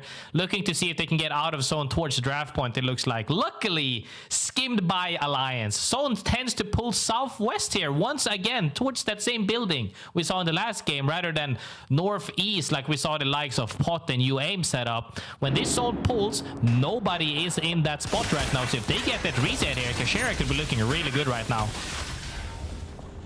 A team like Trojan could be looking honestly really rough with the position that they are in. Trapped with a lot of squads looking at them in a corner far from where this next ring is pulling. Although, albeit, they do not know just yet. Passion also up towards the north, but with a little bit more wiggle room, given that they've got the Ash and Gibraltar to stabilize after the portal. It is It's time for teams to start thinking about their rotational potential, however, especially after this next ring finishes closing. NVMI will be brought in from afar, and it looks like we've got a few reses going off in the meantime, although Taxington isn't going to be able to survive the drop to the floor. Light gets that down, immediately makes it TP. Looking for Tyler right now on their bridge. Nice PK shots as he finishes up 2 of them. Comes down to one last standing once again to see if we can get another reset. Being in shambles is not fun, but when you have Peters looking at you as you spawn and you land with fatigue, aka 0 movement, your mobility dies immediately, you stand still for a few seconds, you don't really have a fighting chance to survive. That chance is left to one ratting member of Nova Gaia. One last chance for them to maybe find a res in zone up by City Hall. GoNext do, however, need to rotate into ring themselves, and that will bring them face to face with Alliance. Be able to cancel that out just momentarily, but GoNext's rotation makes me really nervous because they've been fighting with Alliance all day in the leaderboards, but this is the perfect time for Alliance to shut that down for good. Yeah, and the craziest part is, like we said, nobody read the zone properly, and the zone is pulling off every single team in the lobby, except Alliance that came in late and just got Godspot for free, essentially. Is now just needing to clear out their backs as no other teams is occupying. They can have their full attention on them as they're already, we see them already shooting at GoNext in that tunnel. They have scouted them out. Don't let them walk in for free. Look to engage if they can, as Alliance is making sure to say, hey, can we look for something? A lot of focus up onto this high ground as Alliance do note that GoNext is here, and the utility they're expending is crazy. Even killer whales are contributing from afar, and that's going to give Alliance more than enough confidence to push up on this. Light does hit a quick TP, trying to out-angle Alliance. Shoots Hackies in the back once, twice, doesn't find the knock, goes down himself. GoNext are fighting in zone with no health, and his henchman is the last to fall. Alliance do cement themselves at the top of the leaderboard today. It may have cost them a singular member, but perhaps not even that, because it looks like the res went off well enough, and everybody's healed up to full. Alliance, completely undaunted, are taking on a fresh Nova Gaia, and by fresh, I mean right out of the sky. Absolutely no gear. Nova Gaia are suffering right now. I'm happy to see FX still running that R9 though, but he also runs Wingman. Makes me very happy. However, not happy for Nova Gaia as they get taken out once again immediately. Almost KP farmed at this point.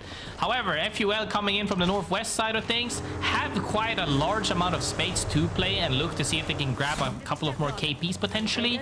Passion as well, walking in from the same side. However, this environment, there's so many crevices, so many small bunkers as we see it actually become into an area. People can survive for sure. There's 16 teams alive and Circle 4 is about to show. Like you say, at this point, for most teams that have managed to find their way into zone, it's about KP. For Killer Whales, though, it's about KP in a much bigger way. And even more than that, it is about survival, as they are one of our teams that must place highly today in order to make it into the regional finals. Bongo has to carry this banner alone, and he doesn't even make it. Taken out from afar. It is an unfortunate end for the Killer Whales, who will next be seen in the LCQ as SPS and Alliance collaborate on eliminating NVMI that Killer Whales were fighting moments ago. 210 to the dome! I mean, Kazakh might have two-pumped somebody, gets Krabered, but then Unlucky also gets Krabered. Now looking to score these KP if they can, as Alliance is looking to pinch. But when they try to pinch, they got down for it. So that's going to cool them off for a little bit, as now NVMI is struggling to survive. Hardeki, they know where he is, and they're swinging at him with this Kraber in hand. But he's not going down without a fight. As we know him with that Sheila, takes one down with him. Will this open up for Alliance to get the 3P? The amount of nades that they had to use for that as well.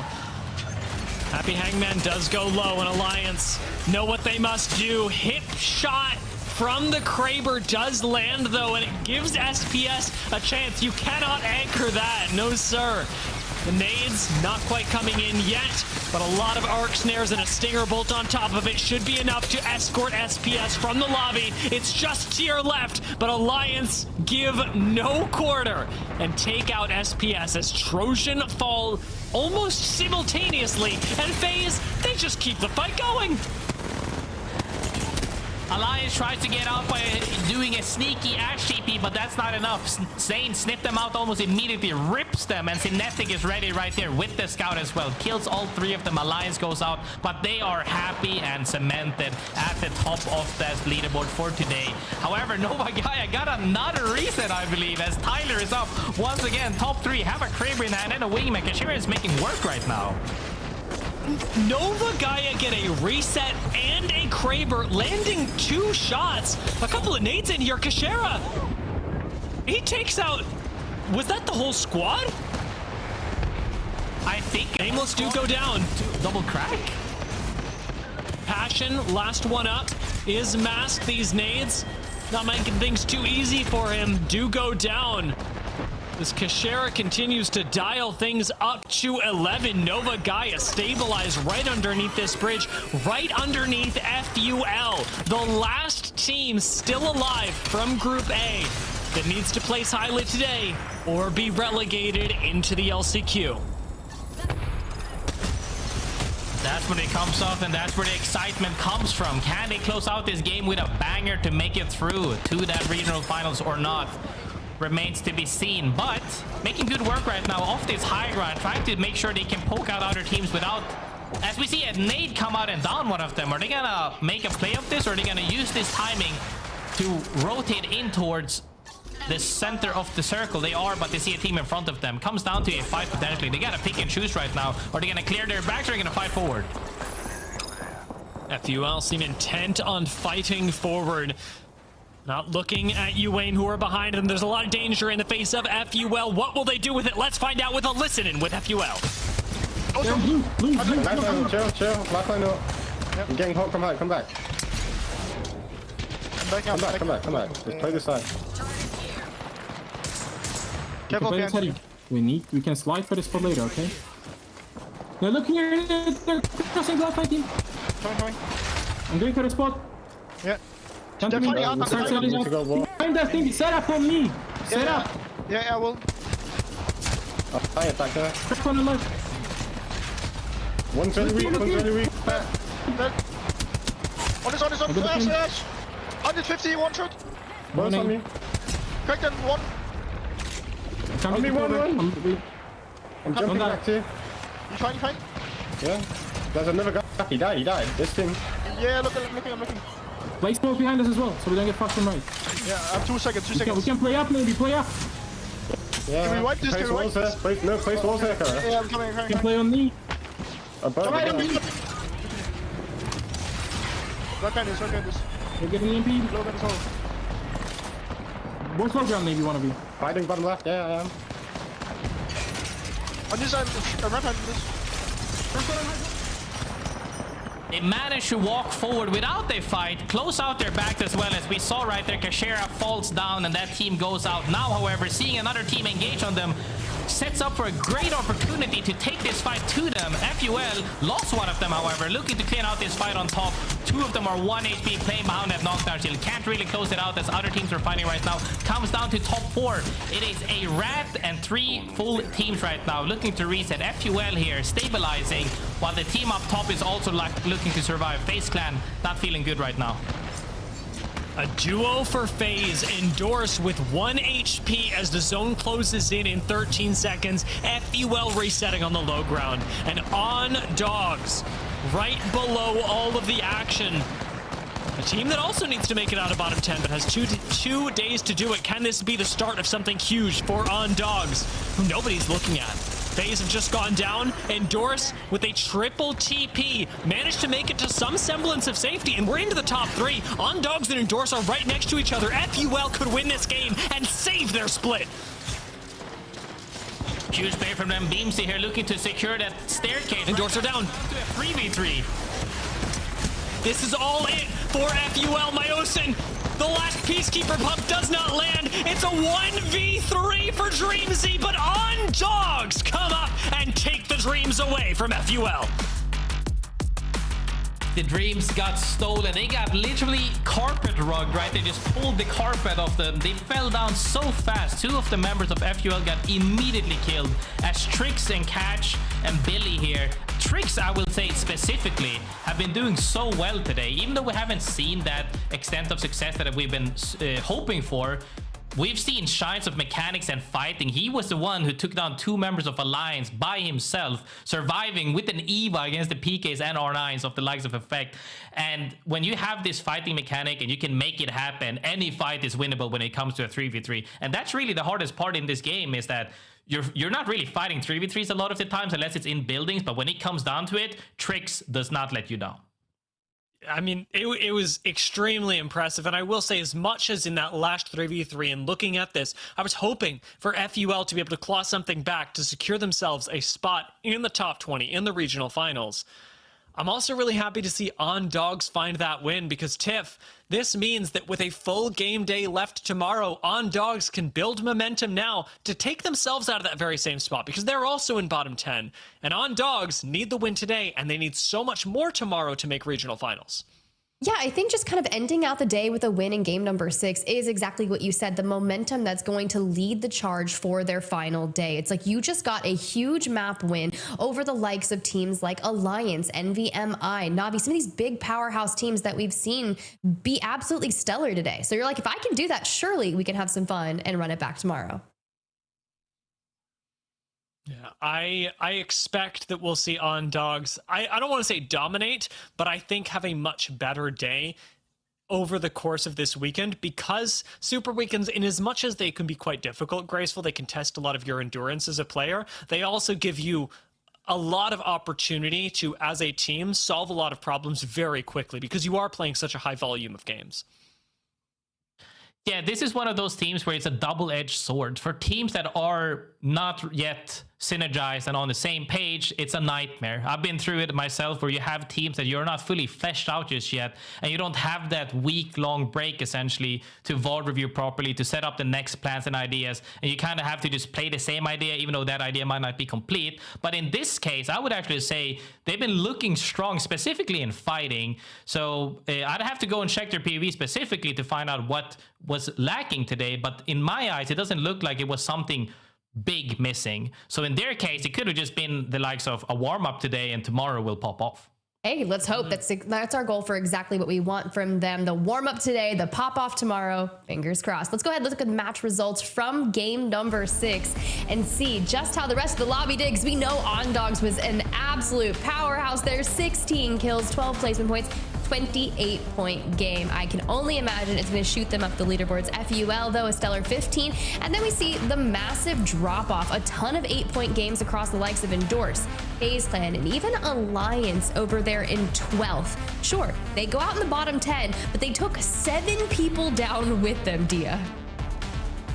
Yeah, I mean, that's the Alliance standard, isn't it? And I think that the fact that we're seeing Alliance even go down in 12th and take that many people with them is something that a lot of teams actually had in common. I'm looking even at NVMI, 6 kills with their singular placement point. And the KP is actually pretty high, but the important thing here is that it's pretty spread out among all the different teams. And that's what is making this last game, I'd say, so top heavy. You see On Dogs find the win. These placement points mean so much more because everyone is getting KP. It's not just a couple of teams. It really isn't. Then you pull up the series results, and I'm not surprised. Alliance at the top with 55 KP throughout the duration of our matches. So you're telling me out of 6 games, we are so close to a 10 kill average per game that it is, I'm not even gonna say it's insanity. It's just Alliance. That's what it is. That's what we know. We expect that out of the EMEA region. But surprisingly, Graceful, Nova Gaia, second place with 56 points on the day.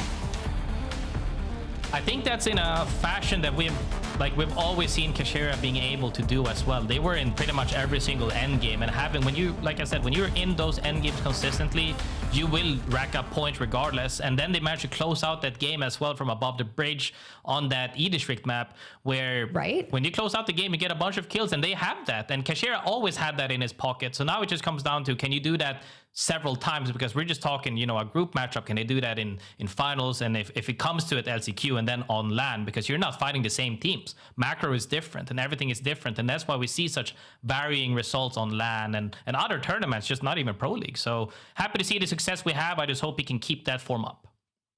Yeah, that's all we want to see for our players here in the EMEA region, especially those that still have another day in play. But if frags are what we're looking for, then we have to look at our Sony in-zone kill leader race, because so many players were putting up a ton of numbers, but none other than the likes of Alliance. Unlucky with 24 kills, Effect there in a close second at 18, and even Hackett's kind of rounding out the top 5 with Catch and Slap kind of nestling in between the Alliance boys.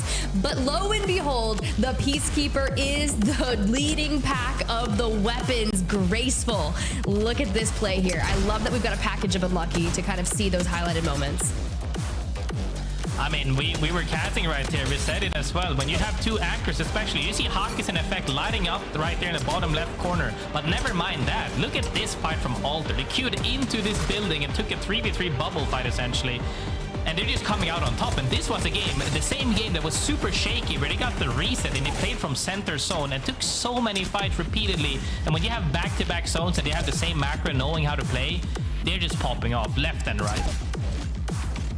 And it just keeps on going. Just when you think it's done, it's not. Another Alliance win. Just a crazy performance for them. And then you hear the stats. This is exactly what I was looking for. 5 kills in match number 1, 7 in match 2. Dia, the thing is, he's on Newcastle getting these numbers.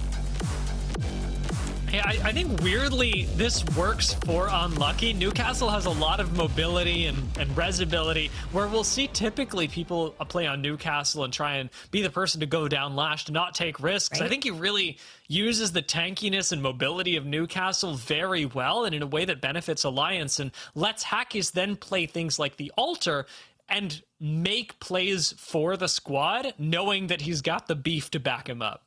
The beef. Okay, so Unlucky on Newcastle is the beef to back him up, and he did exactly that. Honestly, if Alliance keeps up that momentum and then gets to the global LAN stage again, I can only imagine what kind of dominance we're going to see out of that. Graceful, but any last thoughts from what we just witnessed there from Unlucky in the highlighted package?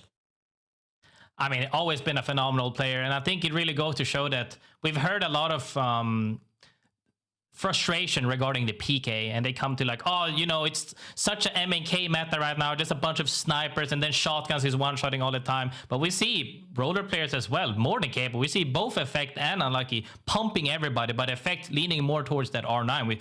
If we saw all of, what was it, 55 kills, how many was 1 mags, how many was 2 pumps? It's just fragging all over the place. But Unlucky, as always performing, and always a clutch player. The really clutch mechanic where 2 people fall down, he can still win a fight and get the reset. That's just exactly what you need out of a teammate.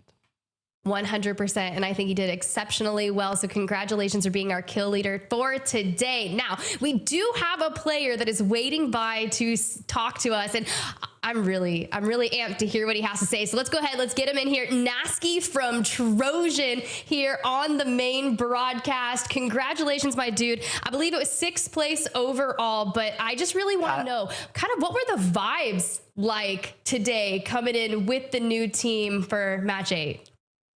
Well, first of all, I don't know if congratulations is in order. I mean, with 6th place is very disappointing, especially considering how we started off. I mean, vibes were great. It's my first time IGLing in a while on a team. We only had 4 days of practice. Huge shout out to my teammates. They played really, really well today. Minor hiccups in terms of synergy and stuff you would expect from a new team, like growing pains, I guess you could call it. But apart from that, I feel like I had some really, really good calls today as well. So it was good to know that I haven't lost my IGL touch. We had some unfortunate stuff happen game 4 and 5. 5 and 6, I think it was, with the Viaduct team changing up their entire playstyle, rotating fast, and we got absolutely punished for it. Very, very disappointing overall, because I think game 5 we had priority for the best spot. I think the overall score for today would have been very, very, very different if Viaduct had just played the same way they had during the scrims. But that's how it is. Battle Royale. If only you could play for everyone else too, then everything would be fine.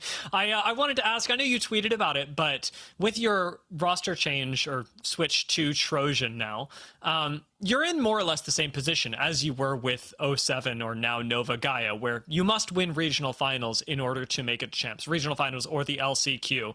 What made you want to, after all this time, end up moving to the IGL position again when last split, for example, you almost had a miracle run with Nova Gaia? Why change back to IGL now? Well, like everyone says, Twitter, the fan says, the player says, everyone can collectively agree that the entire system that we have this year is absolutely cooked. So unfortunately, this Pro League is essentially worthless to play, which means that right now, all the teams, all the players that are in unfortunate situations like me, where well, essentially the Pro League doesn't matter. We have to start preparing for the next year.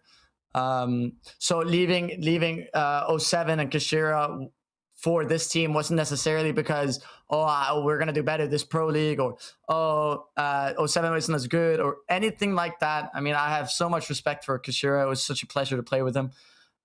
It was simply because this is my only route in terms of having a team for next year that I can IGL and be the captain on, and you know, continue with what I have done my entire career. Whereas if I stayed with Kashira, although I'm sure we would have had some good results and all of that stuff to follow, but there is a ceiling. We have we were 2 IGLs in a team. Obviously we can't really, I mean, there's stuff we clash on, there's disagreements, but most importantly, I mean, too many cooks in the kitchen, right? So this was my only way of essentially playing for the long term in the future. And I'm very happy to be where I am now. Kiner has been a guy that I've been wanting to team with for the greater part of 2025. So I'm happy to be teaming with him. And yeah. I mean, you guys have been playing ranked a lot, and you said that's also how you get the reps in, especially, you know, when you say that PL doesn't really matter as much. The way you got to look at it at the end of the day, if we're not talking about making champs necessarily, it's just all the reps you can get in, all the practice you can get in, and then at the end of the day, you're pretty much future-proofing your career by making sure you have a team that you're going to stay with for hopefully long-term. And please turn this around, because we see it already. We see it everywhere. Every other day is, this team left, this team broke up, somebody swapped. And I'd be happy to see you on a solid, stable roster again, because you're one of the ones, like I believe like me as well. I was on with May and Jake for several years, and you're also one of them that when we stick with somebody, we're working out everything, and we're growing, like you said, the growing pains. And hopefully what we see at the end of that is a phenomenal team coming out of this region, because we definitely need more of them rather than just having the typical maybe 2-3 teams. Maybe you potentially, again, with your skills from the past, can still reign supreme, because you have made several lands regardless of not being in that role for a little bit. I'm sure that you have more than enough experience to pull it back with enough reps in. Yeah, I appreciate the premium glaze. But yeah, I mean, it's a shame with all the roster swapping, but it is, again, it's just a byproduct of the unfortunate system we have in place this year. I was a victim of the roster swapping at the start, right? So I'm a firm believer of something along the lines of essentially maybe implementing a rule that says you can't make any changes at all during Pro League. I don't know, you know, it's just something to help prevent roster changes. But yeah, I mean, I'm getting, some people are talking about how I'm switching teams and stuff like that, but this is actually the first time I've ever left a team since the start of my career in 6.5 years ago. So this is literally the first time I've actively left the team. And there is no bad blood. It's not like, Kashira is bad and something like that. No, this is just my only option for my career in the future. And I spoke with the old team about it, so it was not like... But yeah, it is a shame for the fans. You know, you have to swap around. You get to learn new faces and new team names. And yeah, it sucks. It does. And there's been a lot of talk about specifically what you're saying. And I think it's a healthy conversation. And I'm glad you could come here and kind of share the opinion and all of that. I do kind of want to dive back to what I said, because you didn't really like it. And I said, congratulations on a 6th. But when you say that you swapped 4 days before the Pro League day, look, I was there over in London one of the days, and you didn't have the best performance on LAN. And I know you're fighting to get back to LAN, and you're going to do everything in your power to do it on the team that you want to go with. And I know that you're going to get the reps in and you're going to do so. And since you're 1 point away from locking in regional finals, you've got to play tomorrow. What is the plan to come back swinging and improve on a performance so that you can feel good about what you've done with the team that you want to play with? Wait, we're one point away? Is that taking into account that the other teams have played 6? 1 point away from regional finals? Wait, hold on. We might have to lock in tomorrow. I didn't know this team was in the gutter. Tomorrow, my dude. Look, hey, we're you can make regional finals. Huh? What'd you say? Sorry, am I dropping leaks right now? What's going on? Come on, lock it in for tomorrow. Dude. I mean, what's the plan? It's not even been I can't lie. I haven't even considered the fact that we might be able to miss regional finals. I mean, I think there's a lot of potential for this team. We won one of the scrim days as well. We were progressing really, really fast, and what it really boiled down to was how fast I could come back into my role as IGL. And I think I'm doing that at the pace that's needed. And I think what we saw from game 1 to 4, apart from some of the minor hiccups, was like absolute phenomenal Apex. So I think tomorrow listen, for any of the fans out there listening, we're going to be regional finals. Don't worry. And if we aren't, you can clip this and make a fool of me. But yeah. No one clip this and make a fool of Nasky. That's not what we're here to do, okay? We'll see you tomorrow. You're going to absolutely crush it. Thank you so much for joining us, and I wish you the best of luck on your final match day tomorrow ahead of regional finals. Thank you very much. Thanks for having me. Well, boys, let's recap. Good interview. Obviously, always good talking about Nasky and obviously raising a lot of the issues that some of our players have been talking about regarding Split 2 and kind of the go forward on how we're going to get to Sapporo if we're not already secured there, whether that's by way of regional finals, whether that's by way of championship points, or that crazy last chance qualifier that's on the horizon. But Graceful, I know I kind of want to kick this one over to you, being a former pro player and everything, kind of just everything that Nasky was saying, just like a little brief digestion of that. I mean, at the end of the day, you got to do what's best for you, and sometimes that might not be what's best for the team, because we do, like, I completely understand swapping for the better, like for the greater good, so to say, for the longer career choice essentially, and having a team that's hopefully more solidified in the future. But this is something that always ends up happening as well, because when you have the scenario of, let's just say, organizations as well, and that's also one of the things that a lot of viewers, I would say, a lot of people have a little bit of an issue with, is that when TSM is not the same TSM, or Navi is not the same Navi, and then the one day this team is a different team name entirely, people have a little bit harder time to not support and love, but like follow wholeheartedly, because at some point one day it's like 5 teams did something, you can't keep track of all of it. It becomes a little bit harder to stay invested into it. So I completely understand that frustration as well. But at the end of the day, you also have to look at the players individually, where they're just making the best they can out of the scenario, because at the end of the day, everybody wants to make LAN, because that's the big stage. That's where everybody wants to perform. That's where you get the lights on you, essentially. So, you know, I'm happy that he is looking for the career, like the long side of things, where, oh no, this is just for the next year. But I would still like to say as well, for everybody, like, even though like you might not have had the success you wanted to in this pro league, it's not over yet, and we keep talking about it. Maybe it's not champion points, and maybe you didn't make finals, but that's still LCQ. So you can't, like, you gotta make it the best out of the situation that you can, essentially, and you just gotta work through it. And then if all things fall through, then you look at the next year. But for now, just like you said, you got to lock in. You've got to lock in. It's the 11th hour as we circle everything back to the top of the show storyline. That is the best way to approach it. With the time is near, like, you know, Group A, it's done. This was it. This was their last play day. All 6 games have been achieved for them. And as you look at the overall standings, these are the teams that have officially locked it in for regional finals. Look, okay, Trojan, they still have one more game to play, right? So does Onyx. They're 100% going to make it there. But I mean, if he would have had 56 points, he would have met that threshold that would have quote unquote guaranteed him in. So maybe I threw him off with that question, Dia, but this is the way it is when you look at the overall standings. Yeah, I mean, right now we are going to be locking in the last couple of spots. As Graceful said, weirdly, even regional finals is not your last chance, because tomorrow is your last chance to make it to regional finals. Then regional finals is like theoretically your last chance, but then you have your real last chance.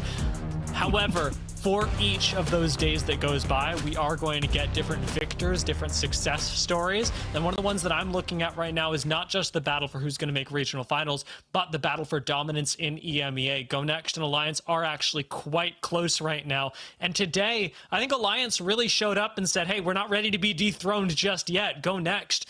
They got put a step behind Alliance, but in the points overall, in their performance across the region, GoNext tomorrow could still come out on top of the regular season, averaging better than Alliance. Going into regional finals is the stronger team across every match day, and that'll still be a really important historic thing for GoNext to do, especially because GoNext are a team that must place first, even if they don't win regional finals. If they place first in points, they guarantee themselves a spot for Japan. If they place anything other than first, it's not guaranteed. And so as GoNext fight for the crown, they are also fighting for a spot in Japan, and that's my 11th hour lookout. I love the 11th hour lookout, and you're just like outlining how dire it is for GoNext to be that close to it and know how much it means to them, whereas other teams like Alliance are totally good based on the points. But boys, you absolutely crushed it on the cast today. I'm so glad that I got to join you for a couple of games, but I'm going to kick it over to Graceful first because I want to hear your final thoughts on our overarching day. I mean, phenomenal day.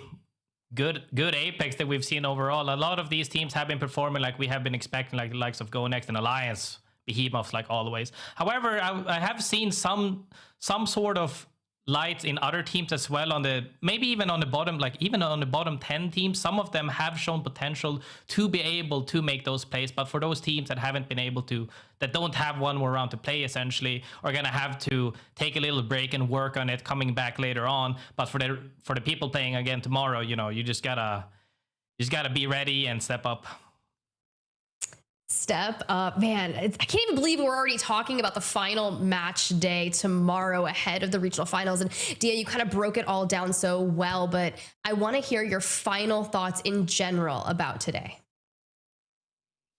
Final thoughts in general. It's tough to be saying goodbye to some teams.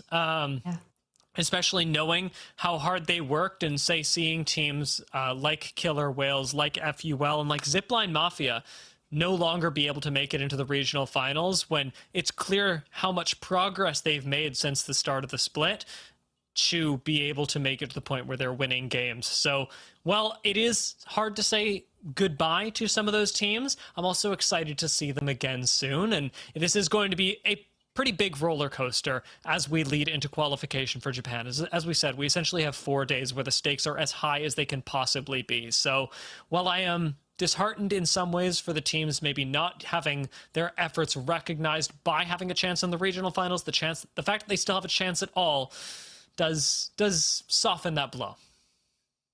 It truly does. And that is a journey that I cannot wait to watch and follow closely, because sure, some hearts will be broken, but others will have their dreams achieved once they get to compete in Sapporo on that stage for ALGS champs. But guys, you crushed it. Like I said, go take a break. I'll see you guys later for Americas in just a few hours. And I cannot wait to hear you guys cast over some amazing teams. That's right, guys. The action is not going to be stopping here in the EMEA region. In just a few hours, we're going to have the Americas up next with their match day number 8, featuring groups A versus C, of course. So teams like the Falcons, ZZ, 100 Thieves, Virtus Pro, all in the mix. And of course, everyone's been keeping special tabs on that Falcons rivalry that's been heating up. Will Guild keep on crushing it, finding himself with multiple plays inside the top 5 best plays? Guess we'll just have to wait and see. You guys don't want to miss this one. And if that's not enough Apex for you, like we said, we got match day number 9 tomorrow. We've been leaking everything about the ALGS Championship in Sapporo, the tickets, and specifically how to obtain them. Because we want to give you a bit of information about when those tickets are going to be able to go on sale so you can lock them down for the big event. Tickets will be live next week on our ticketing partners website, Zyco, on October 11th at 1 a.m. PT, 4 a.m. ET, 5 p.m. JST, which is actually live during the first regional finals of Split 2. You can find more information as that day nears on ALGS's website for the Year 5 Championships page. See all the latest information about champs there, from tickets to exciting news and all of the updates. I can't believe it. It's crazy how close that actually is, you know? We've got just a couple of months ahead of that time, and it'll be here before you know it. And if that really is what you're looking for, maybe some fun new content, of course, go check out Play Apex Esports on social media, specifically the newer platforms that they were able to take over and launch some fun, new, exciting content on TikTok and Instagram. The short content that we've been seeing has been, I don't know, pretty chaotic, pretty fun. We've seen reaction timing content, a ton of BTS of those LANs in particular. And for those of you that don't make it out to the LANs, it's really a great way to get a look into like how some of those players act at LAN and do fun content behind the scenes. Not just on the stage, right? We always see the gameplay, but getting a look behind the scenes is something that I personally enjoy some more of. So I'm really glad that Apex does have that Instagram and TikTok channel. So at Play Apex Esports, make sure you go smash a follow and a like, and just go spam all their channels with likes. You want to control your feed. You want all the Apex. So that's it though. Okay, guys, no more shilling of the Apex channels from me. We're going to have to wait and see what's going to happen live in Americas in just a few hours time. Because match day number 8 for the EMEA region is done and dusted, and Americas is all we have to look forward to today. Congratulations to the teams from Group A who have secured their spots in the regional finals. I guess we'll just have to see which teams in Americas can do the same. See you then.